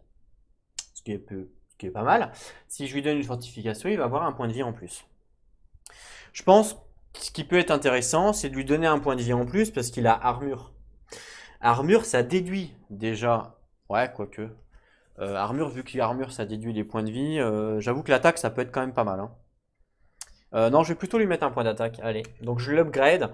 Je lui mets un point d'attaque. Hop, un point d'attaque. Voilà. Ok. Voilà. Donc là, il est mort. J'ai upgrade. Donc ça, je le défausse. J'ai upgrade mon héros. Je suis content. J'ai gagné un petit peu de source. Voilà pour ma phase d'attaque. Et en plus, lui, il n'a pas attaqué. Comme ça, il n'a pas pris de représailles. Voilà. Parce que lui, il faisait un point de dégâts. Donc si j'avais fait attaquer mon minion avant, il lui faisait un point de dégâts. Et lui, il faisait un représailles. Parce qu'il n'était pas mort. Donc d'où l'importance de comment on fait pour attaquer les différents. Bah, les différents trucs, quoi. Voilà. Ok. Voilà pour la phase. Et là, c'est ce que, en fait, la question, c'était, est-ce que maintenant, j'ai le droit de sacrifier mon architecte, parce que là, en fait, même si on n'est plus dans la phase de mouvement, on est après. Est-ce que j'ai le droit de sacrifier mon architecte maintenant, là, on est dans la phase d'attaque, pour déployer une tourelle? C'était ça ma question, en fait. Et quand je regarde l'architecte, il est dit avant ou après son mouvement. Donc, je pense que c'est quand même dans la... Moi, je pense que c'est ça quand même, hein, faut pas tricher, mais je pense que c'est quand même durant, vous voyez, before ou after this mouvement unité, on peut choisir une de ces options ici qui nous coûte 0.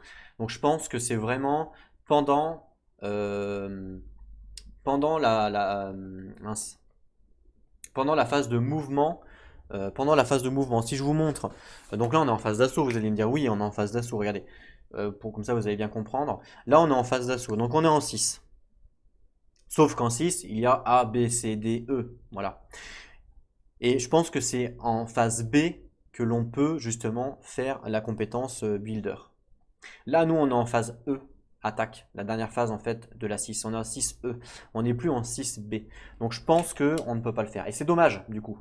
Parce que ma stratégie était basée là-dessus, mais j'avais pas calculé justement ça. Pour moi, voilà, vu que je débute le jeu aussi, donc mes stratégies sont pas forcément bien réfléchies. La preuve, j'avais pas pensé que j'étais plus dans la phase où je pouvais construire la tourelle, quoi, tout simplement, hein.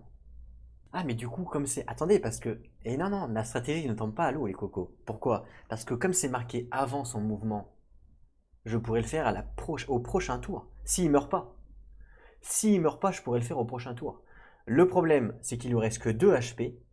Et suivant les dégâts qu'eux vont faire sur lui, s'il meurt pas, je pourrais peut-être le faire au prochain tour, la construction. Mais faut pas qu'il meure. Voilà, c'est le problème. Faut pas qu'il meure. Ça va être compliqué par contre. Ça va être compliqué. Mais on a une chance. On a une chance. Donc ma stratégie n'était quand même pas si bête que ça. Il aurait peut-être fallu avoir 1 million de plus pour le protéger, possible. Ou alors... Ah ben non, parce que les attaques, eux, ils attaquent avant. Ils attaquent avant que je me déplace. C'est dommage. Parce que sinon, peut-être que mon héros aurait pu se déplacer pour le protéger. Mais du coup, je pense que ça marche pas. D'ailleurs, je suis en train de penser, vous vous rappelez du petit Zozio là? Le petit Zozio qui devait arriver sur la petite tourelle ici, en début de phase d'assaut. Bah, je l'avais pas mis, hein, mais ça change rien parce que c'est au bout de 3 cases qu'il se déplace. Donc je le mets ici, hein. Là, il y a un petit Zozio qui est là directement sur la petite tourelle. Donc ça, je devais le mettre au début de la phase d'assaut. C'est pas un souci, vous inquiétez pas, ça change strictement rien au niveau de la game. Voilà, je le mets. Ok, bon bah moi du coup j'ai fini mon tour là, hein. J'ai fini mon tour de phase d'assaut. Donc fin de mon tour, on passe donc du coup à l'IA. Voilà, l'IA même chose. Allez, donc du coup on regarde s'il y a... alors je reprends ma petite feuille. S'il y a un campfire, il n'y a pas. Build option, il n'y a pas. Mouvement, allez. Donc on se rappelle, lui, 4 de mouvement, il utilise son mouvement au maximum, il se rapproche le maximum. 1, 2, 3, 4. Il n'y a pas le choix, hein, il n'y a qu'un chemin, donc c'est facile. Ensuite, maintenant qu'il a fait son mouvement, on fait les Spire Fire de mon côté à moi, j'en ai pas. On fait l'exploration, l'IA ne fait jamais d'exploration, donc il n'explore pas. Et on fait l'attaque. Alors, l'attaque, est-ce qu'il peut attaquer à distance? Non, puisqu'il n'a pas la compétence range. Il a Quick Strike, c'était quoi déjà? Mince, je sais plus. C'était quoi déjà Quick Strike? Mince, mince, mince. Ah oui, c'est qu'il tire avant les tourelles. Voilà. Donc il aurait tiré avant que moi je lui fasse des dégâts. Mais évidemment, il n'a pas de distance, donc il ne peut pas attaquer. Ok.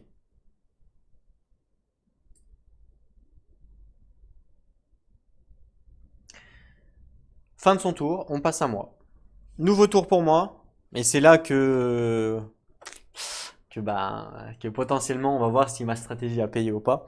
Alors c'est parti, donc on check le campfire, il n'y en a pas. Je peux peut-être faire une build option avant de faire autre chose. Je peux faire une build option puisque maintenant j'ai des sources, j'ai 3 en source, hein, je vous rappelle ici. Et donc du coup, je peux potentiellement soit construire une spire, donc une tour. Donc ça, c'est ma première option. Ou je peux upgrade une tour. Bon, là, je peux pas upgrade puisque j'en ai pas. Mais je peux peut-être construire une tour. Alors, j'ai 3. Les seules tours que je peux construire, parce que j'en ai que 2 hein, avec ma faction pour l'instant, j'ai celle-là. Donc celle-là, mais celle-là, on a vu que je pouvais pas la construire en phase d'assaut. C'est la règle spéciale par rapport à cette tourelle. Et j'ai celle-là, mais celle-là me coûte 4. Donc non, malheureusement, je ne peux pas faire une construction de tourelle.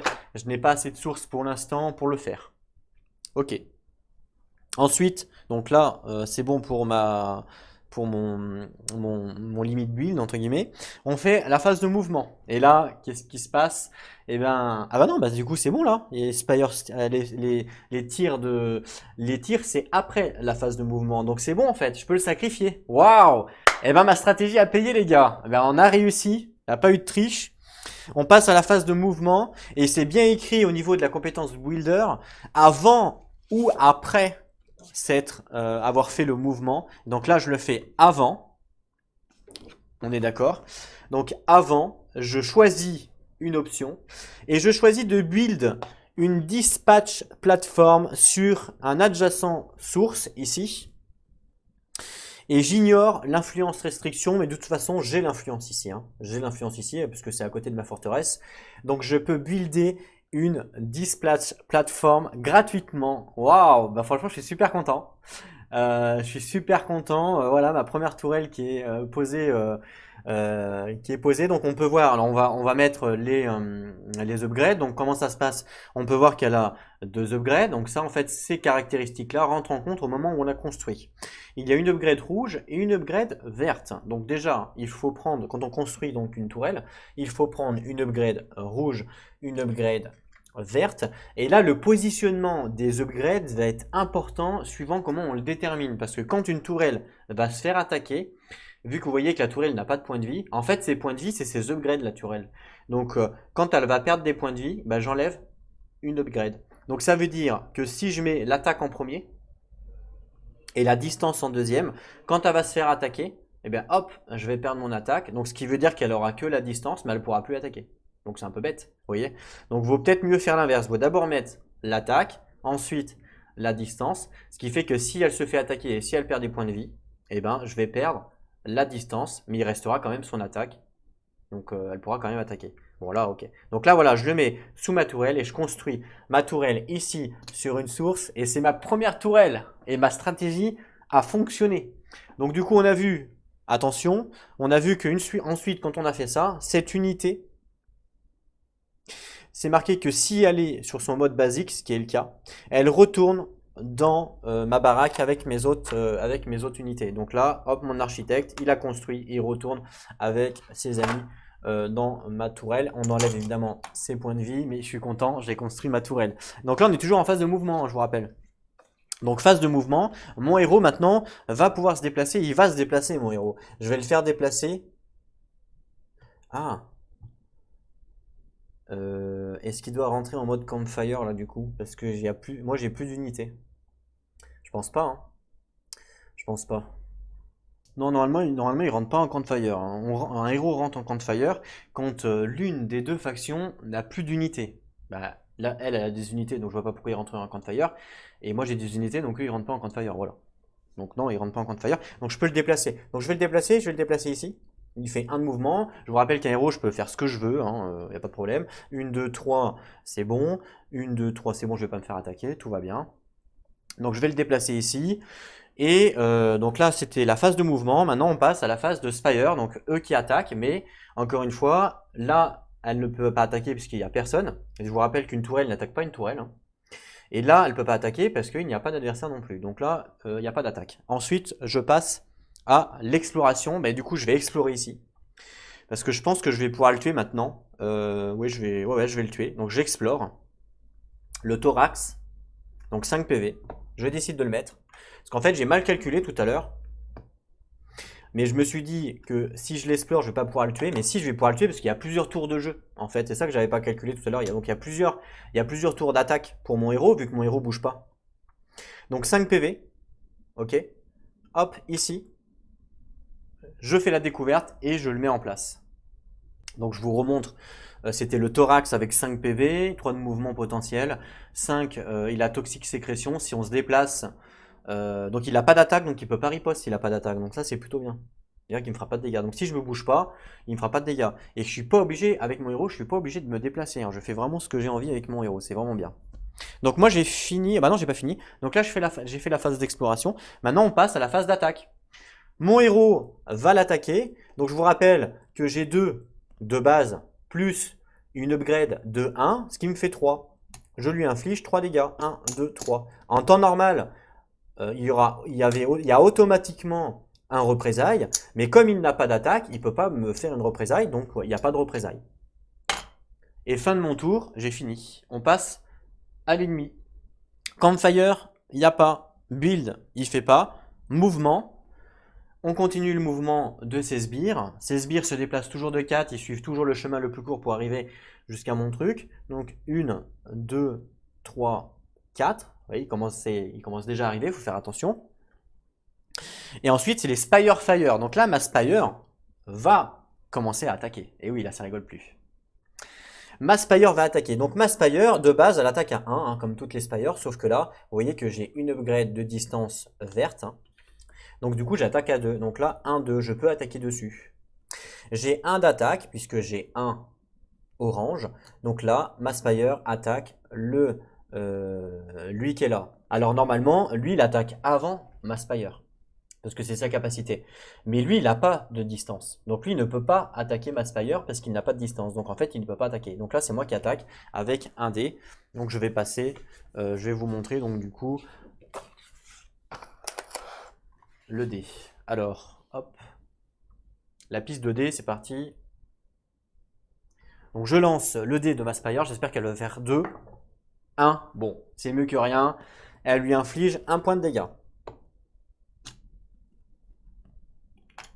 Maintenant, la question qui pourrait se poser, c'est si jamais l'ennemi était ici, est-ce qu'il représaille au niveau de ma tour? Bah non, il n'y a pas de représailles au niveau des tours, et d'ailleurs les tours ne représaillent pas elles non plus. Donc une unité ne peut pas faire une représaille sur une tour, et une tour ne fait pas de représailles sur une unité, si vous posez la question. Voilà pour ça, on continue. Ensuite, exploration, lui, il en fait pas. Et attaque, comme je vous ai dit, normalement, il attaque avant. Et puis là, il peut pas. Donc voilà, fin de son tour. On passe à moi. À moi, je check le campfire. C'est bon, je peux utiliser une build option. On a vu que j'avais que 3, donc je pouvais pour l'instant rien faire. Ah si, pardon. Je pourrais upgrade. Si, je pourrais upgrade mon truc. Haha. Et oui, c'est vrai ça. Je pourrais utiliser une build option d'upgrade parce que lui, il va arriver ici après. Et qu'est-ce qui va se passer? Il va attaquer. Il va attaquer. Et alors, il va attaquer qui entre mon héros et ma tourelle? Et donc là, il y a la priorité à respecter. Hein. Et donc la priorité, il me semble que l'on l'a lu sur les marques ici, l'attaque priorité. On voit que l'attaque priorité, c'est d'abord mon héros avant les Spires. Donc ils vont d'abord attaquer mon héros avant les Spires. Donc eux vont attaquer mon héros avant d'attaquer la Spire. Ce que c'est écrit sur le livre de règles au niveau des trucs. Donc, ça peut être intéressant. Donc j'ai pas forcément besoin, elle, de la booster à mort. Il faut juste que je laisse mon héros ici. Il va se prendre, du coup, il va se prendre combien? Il va se prendre 2 de dégâts. Mais il a représailles aussi, hein. Il va faire 3 de dégâts, donc attention, c'est pas non plus Jojo Clodo, hein. Donc il va se prendre des dégâts, ouais, non, je pense que c'est pas mal, il va tanker un peu, en plus il est une armure, je vous rappelle, donc potentiellement il va pouvoir bien tanker par rapport à la tourelle. Donc c'est bien, parce que j'aurais pu très bien le reculer, et du coup eux, Alors, est-ce qu'il s'arrête? Non, il s'arrête pas, hein. Je crois pas qu'il s'arrête au niveau des tourelles. Ils avancent, hein. Ils essayent au maximum d'aller à la forteresse parce que c'est la forteresse qu'ils veulent cibler en premier, hein. Donc, si j'enlève mon héros ici, ils avancent ici et après ils vont attaquer ma forteresse. Et le choix, si je mets mon héros ici, par exemple, s'ils doivent définir entre moi ou la forteresse, eh bien, ils vont attaquer moi parce que c'est écrit dans le livre de règles. Voilà. Mais je pense que de toute façon, je vais laisser mon héros ici. Donc, alors, on recommence. Est-ce que je build? C'est ça. Est-ce que je build un upgrade sur cette tourelle-là? Ça pourrait être pas mal, hein, mais je vais peut-être attendre. Parce que là, j'ai 5 sources. Parce que je pourrais faire plus d'upgrades si j'ai 5, si j'ai 8 sources.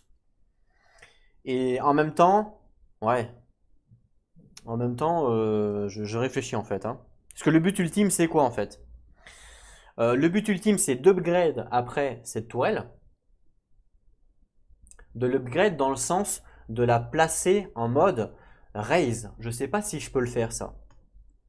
Regardons au niveau de ma forteresse.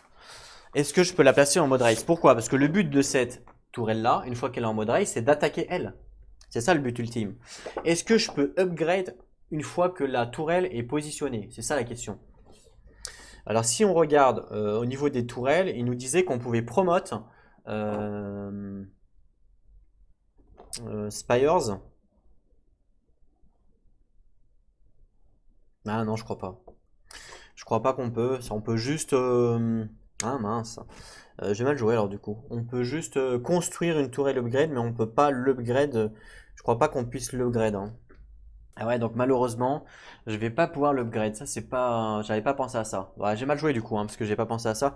Donc c'est vrai qu'il y a peut-être pas forcément d'intérêt à l'upgrade, à l'upgrade à mort, quoi. Vous voyez ce que je veux dire? Peut-être plus d'intérêt à construire une nouvelle tourelle ici une fois que j'aurai tué le thorax, parce que évidemment, plus j'ai de tourelles, plus je peux me défendre au niveau des vagues, hein.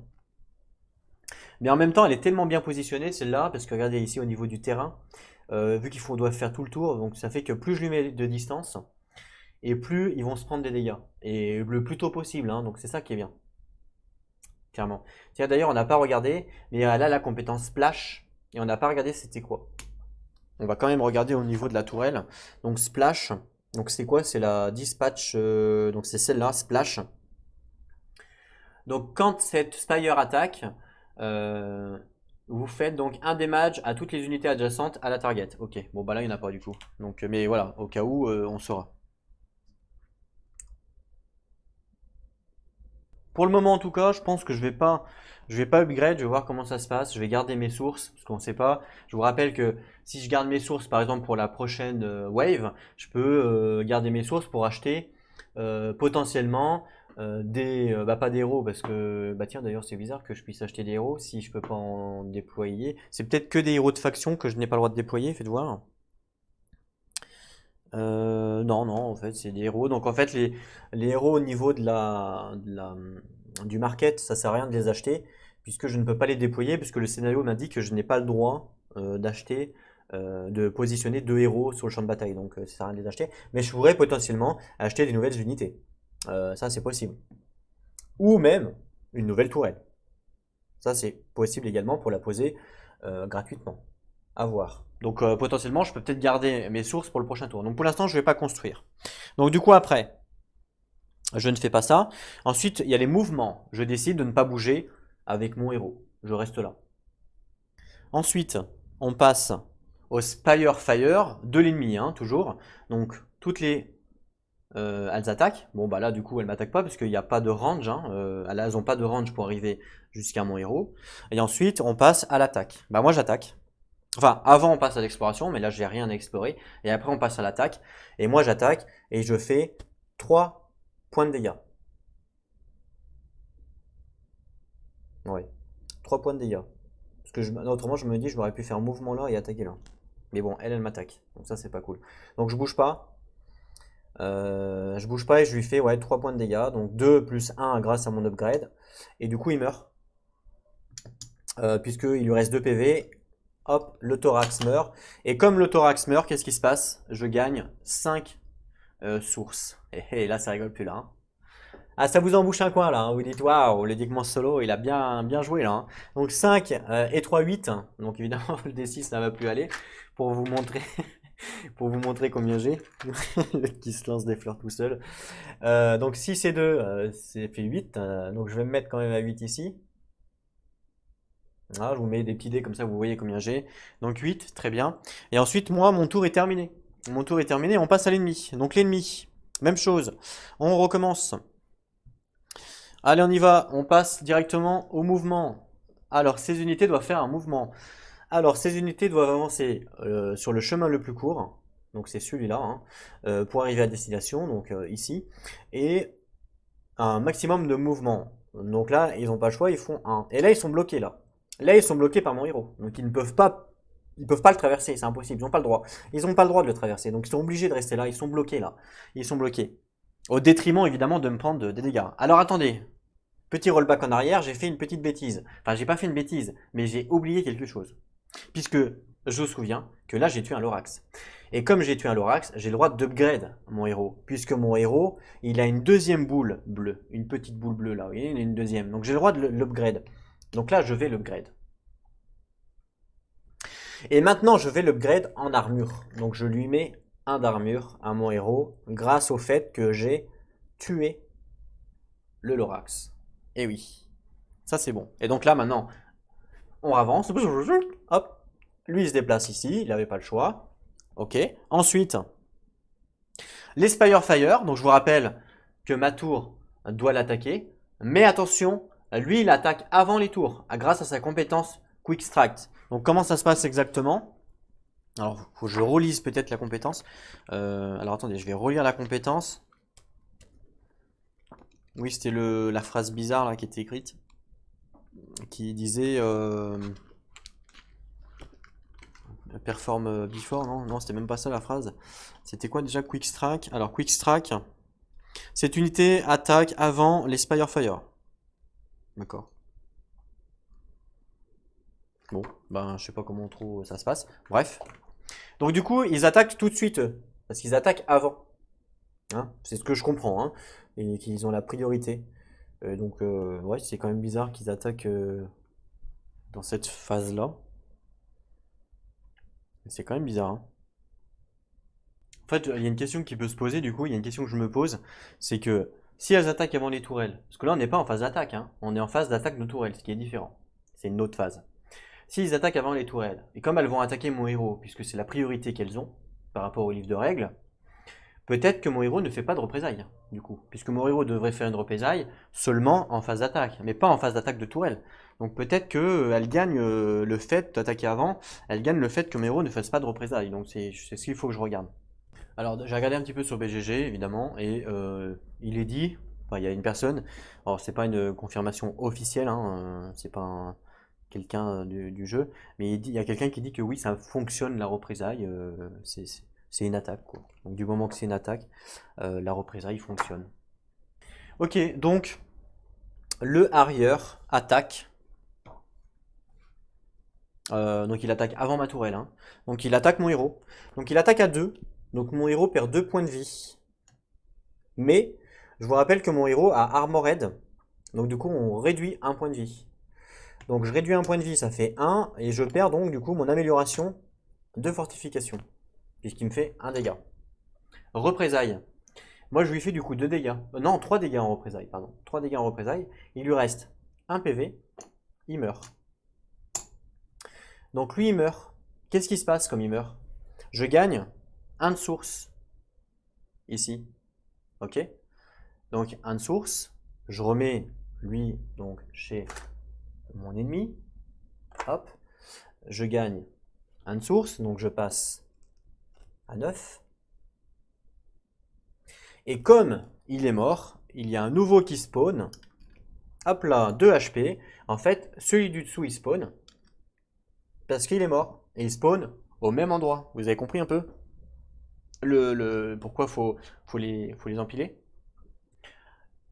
Ils ont attaqué, donc maintenant c'est à mes tourelles d'attaquer, parce que mes tourelles n'ont toujours pas attaqué, hein, parce que c'est eux qui ont attaqué avant les tourelles. Ok, donc j'ai regardé sur le FAQ pour avoir les réponses. Donc la nouvelle unité apparaît immédiatement quand l'autre unité est vaincue, et du moment que le groupe a attaqué, on ne peut pas refaire d'attaque. Parce que je me suis posé la question si la nouvelle unité pouvait attaquer. Eh ben non. La nouvelle unité ne peut pas attaquer. Quand il y a un groupe, c'est qu'une attaque par groupe. Par contre, les représailles fonctionnent. Et même si l'unité d'avant avait fait une représaille, eh ben la nouvelle unité a le droit aussi de faire une représaille pendant son tour. Parce que c'est une représaille par tour par unité. Voilà. Donc voilà la petite subtilité. J'ai regardé donc sur la FAQ officielle. Hein. Donc tout ce que je vous dis, c'est vraiment officiel. Voilà. Là, du coup, c'est sûr à 100%. Alors, du coup, la nouvelle unité. Donc lui, il a attaqué avant les tourelles. Et maintenant, c'est ma tourelle qui attaque. Donc ma tourelle, on a dit qu'elle avait 1 en attaque. Donc je lance un dé. Donc ça serait peut-être pas mal que je l'upgrade pour faire 2. Comme ça, elle pourrait one-shoot. Elle fait 1. Donc elle lui fait 1 dégât. 1 dégât. Hop. Il peut pas représailles sur une tourelle. Hein. Ensuite, on continue. Ils sont donc à l'exploration, l'IA n'explore pas, phase d'attaque, et ce groupe-là a déjà attaqué, donc c'est bon. Fin de son tour, on passe à mon tour à moi. Mon tour à moi, donc le check on fire c'est bon, je peux faire des options de building. Alors attention, parce que là, ça rigole plus. Hein. Parce que là, j'ai 9 en source. Donc là, autant vous dire que ça serait peut-être intéressant que je fasse des options de building. Ça serait vraiment intéressant que je fasse des options de building. Ça serait peut-être pas mal que je construise ou que... Ah, je peux pas upgrade Malheureusement, je peux pas upgrade ma forteresse parce que je vous rappelle qu'en phase d'assaut, les options de building, il y en a que 2. C'est construire une tourelle ou upgrade une tourelle. J'ai pas d'autre chose. Je peux pas faire autre chose. Donc là, en fait, la question c'est est-ce que je veux construire une tourelle ou est-ce que je veux upgrade ma tourelle? Quel serait l'impact là à ce moment-là? Parce que je peux très bien garder mes sources pour le prochain tour et pour potentiellement aller en phase de building et en phase de building upgrade ma forteresse. Moi, j'aimerais bien arriver à upgrade ma forteresse pour construire de nouvelles tours et avoir justement une tourelle qui puisse taper les tourelles. Mais je suis pas sûr que je puisse le faire. En fait, vu qu'on a que 4 vagues, je suis pas sûr que j'aurai le temps d'arriver à ce résultat. Clairement, je suis vraiment pas sûr. Comme on peut pas upgrade une tourelle. Ce qui m'intéresserait quand même, c'est d'upgrade elle, parce que vu qu'elle tape à 2, ce qui fait que les prochains minions, en fait, elle risque de les taper assez facilement, en fait. Mais je me dis aussi que plus on tape fort, plus on va tuer vite. Et plus on tue vite, plus la wave s'arrête. Vous voyez ce que je veux dire? Donc plus la wave s'arrête vite, et moins on a le temps en fait, moins on a le temps de poser sa stratégie, parce que nous aussi nos minions ils avancent, et on ne peut pas les ralentir malheureusement. Donc ça c'est un souci. C'est vraiment un souci, il faut vraiment jouer avec le héros pour essayer de tuer ce truc là. Donc il faut vraiment... faut y aller quoi, il n'y a pas le choix. Hein. Il faut envoyer. Donc plus on tue vite, et moins on a le temps sur la wave. C'est un problème aussi. Hein. Alors, la question pour le Rotéliette contre la tourelle, la réponse est non. Hein. C'est une certitude aussi. Du coup, c'est bon. Donc là, c'est à moi de jouer. Je disais, build de construction, est-ce que je le fais, est-ce que je le fais pas ça, c'est un casse-tête hein, ce jeu, hein. Mais c'est ça qui est sympa justement. C'est toutes les possibilités qui s'offrent à nous durant la game et qui s'ouvrent à force de jouer, hein, ça c'est sûr. Tiens. Je suis en train de me dire là, représailles, il l'a tué et je n'ai pas upgrade mon héros. Donc ça c'est une erreur. J'aurais dû l'upgrade et même pour une représaille on upgrade nos héros. Donc il me fait 1 point de dégâts. Je perds mon truc. Je l'ai tué avec mon représaille. Je gagne un upgrade et je me reprends une fortification. Et oui. Et ça c'est légal. Hein. Je l'avais lu sur BGG ça. C'était une astuce justement. C'était une astuce avec Armored justement. Donc c'est plutôt bien en vrai. C'est plutôt même très bien. Donc il m'a attaqué. J'ai enlevé mes points de vie. Donc j'ai enlevé ma fortification. Et j'ai représaillé, je le tue, pardon. Et ben je regagne un level up. Hein, puisque ma boule bleue, quand il m'enlève mon upgrade, et ben je reviens à 1. Hein. En fait, je peux pas dépasser 2 ici. Hein. Enfin, si, je peux, mais. Enfin, je peux pas, non. Sinon, je suis obligé de retourner mon pion. Je suis promu, en fait. Voilà. Ce qui me permet de gagner une nouvelle compétence, par exemple. Donc, peut-être que là, je vais être promu. Alors, du coup, je vais pas. Franchement, c'est vraiment un dilemme de malade là, hein. Je vais. Alors, faites voir là. Qu'est-ce qu'elle me propose, celle-là, Meaning, hein. Ça peut être sympa, elle, hein. 3-3, elle a elle sert à rien en fait, elle, hein. Elle sert strictement à rien. Air défense. Ah oui, c'est pas mal celle-là. Elle est pas mal celle-là. Non, je pense que je vais garder mes sources. Je pense que je vais garder mes sources pour passer à la phase de building pour la prochaine wave. Et ce qui va me permettre d'upgrade du coup ma fortification. Ce qui fait qu'après je vais pouvoir poser une tourelle là, mais beaucoup plus poussée, beaucoup plus ouverte, beaucoup plus forte en fait. Donc je vais garder mes sources. Ok, donc je continue. Je passe du coup au mouvement. Je décide de ne pas bouger mon héros. Puisque sinon, il va se barrer. Spire. Les ennemis attaquent. Bon, bah c'est bon du coup, hein, puisqu'elles n'ont pas la distance. Exploration, il n'y en a pas. Et on passe à l'attaque. Et c'est moi qui attaque maintenant. Donc j'attaque à 3 sur lui. Il lui reste un PV. Il meurt. Comme il meurt, il n'y a pas de représailles. Donc lui il est mort. Je gagne un point de source. Je passe à 4 ici. Donc à 10. Évidemment ça je le remets dans sa caserne. Le nouveau spawn tout de suite. Donc 2 HP. Voilà. Et je gagne un level up encore. Je gagne un level up puisque j'ai tué un monstre. Sauf que là maintenant, je ne peux plus level up parce que je suis à 2. Donc je passe en mode promu. Et voilà ce qui se passe en mode promu. Donc je retourne mon jeton pour devenir un jeton avec étoile. Voilà, je passe en mode promu. Par contre, quand on passe en mode promu, on enlève toutes les upgrades qu'on a eues avant. Donc je passe en mode promu. Par contre, je dois enlever les upgrades que j'ai eu, je dois les ranger, les enlever. Et attention, qu'est-ce qui se passe en mode promu? Je gagne pas, je suis pas à 5 HP comme avant, mais je suis à 6. Donc je gagne un HP là, du coup je suis à 6. Voilà. Et je gagne une compétence. J'ai 2 d'attaque et maintenant j'ai 3 de mouvement. Vous imaginez que je vais beaucoup plus vite. Je suis toujours en montagne, hein. Je gagne la compétence Survival. Donc évidemment, il faut que je regarde ce que c'est parce que je ne sais pas. Je découvre avec vous. Survival, j'espère que c'est un truc de malade qui me permet de one-shoot les... le mec qui s'enflamme. Survival. Alors, crâne, il est où? Il est là. Survival. À la fin de chaque tour, à la fin de votre tour, si cette unité n'a pas attaqué ou n'a pas bougé, il récupère un point de vie. Oh, sympa ça. C'est vraiment sympa ça, hein. Bon, faut pas bouger, faut pas attaquer, hein, quand même. Mais voilà. Mais c'est quand même sympa. J'avoue. Ça permet de le heal. Si je le bouge pas, il attaque pas, ça permet de le heal, quoi. Ouais, ça reste quand même utile, hein, en vrai, hein. Ça reste quand même utile. Ok, donc là, moi j'ai attaqué. Donc fin de la phase. On passe à l'ennemi. Enfin, à l'IA plutôt. L'IA, phase de mouvement, bah malheureusement, il peut pas. Il peut pas bouger. Alors dans les règles, donc dans les règles d'IA, hein, donc dans les règles d'IA, il est dit, alors je vais vous montrer, mais ça je n'ai pas tout compris, donc n'hésitez pas à me dire dans les commentaires. Mais dans les règles d'IA, il nous dit, voilà ce qu'ils nous disent.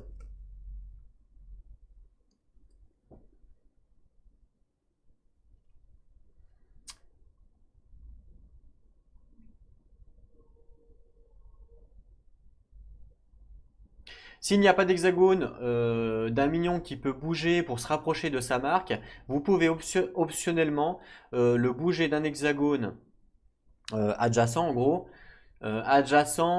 pour qu'il puisse avancer sur sa marque. Et par contre, ça utilise sous son mouvement s'il fait ça. Donc comme c'est optionnel, hein, c'est bien écrit, hein, c'est optionnel, pour moi, je suis pas obligé de le faire. Là, il peut pas, donc ça voudrait dire en fait qu'il se déplace ici pour se rapprocher, 1, 2, 3, 1, 2, 3, il se rapproche même pas en fait. Donc non, en fait, non, bah écoutez, cette phrase-là me paraissait un petit peu bizarre. En fait, c'est le fait que ce soit optionnel qui me dérange. Sur une IA, on peut pas faire un truc optionnel. C'est soit on fait pas, vous voyez ce que je veux dire? C'est pour ça que je l'ai pas compris cette phrase en fait. Je l'ai pas compris cette phrase. Donc, donc je sais pas. Voilà. Donc n'hésitez pas à me dire dans les commentaires. Cette phrase-là, c'est vrai que je l'ai mal capté. Enfin, peu importe, il peut pas bouger. Ensuite, on passe. Alors, il peut pas bouger. On passe justement mouvement Spire. Donc lui, il attaque avant les Spire. Donc il attaque maintenant là. il fait 2 dégâts à mon héros. Et oui. Sauf qu'il a, il a une armure, mon héros. Donc du coup, il lui fait qu'un dégât. Donc il perd un point de vie. Il n'a pas le choix. Sauf, qu'est-ce qui se passe? Mon héros, il fait une représaille, puisque on est un nouveau tour de jeu. Il n'a pas fait de représailles. Il lui fait une représaille à 2 d'attaque. 2 d'attaque, il meurt. Comme il meurt, je gagne un level up. Alors, arrière, hop, j'enlève ça. Je gagne un level up et je vais lui prendre, justement, il a que 2 d'attaque, 3 de mouvement. Je vais peut-être lui reprendre une attaque. Je lui reprends une attaque. Voilà. Et là, qu'est-ce qui se passe? Il n'y a plus de minions là.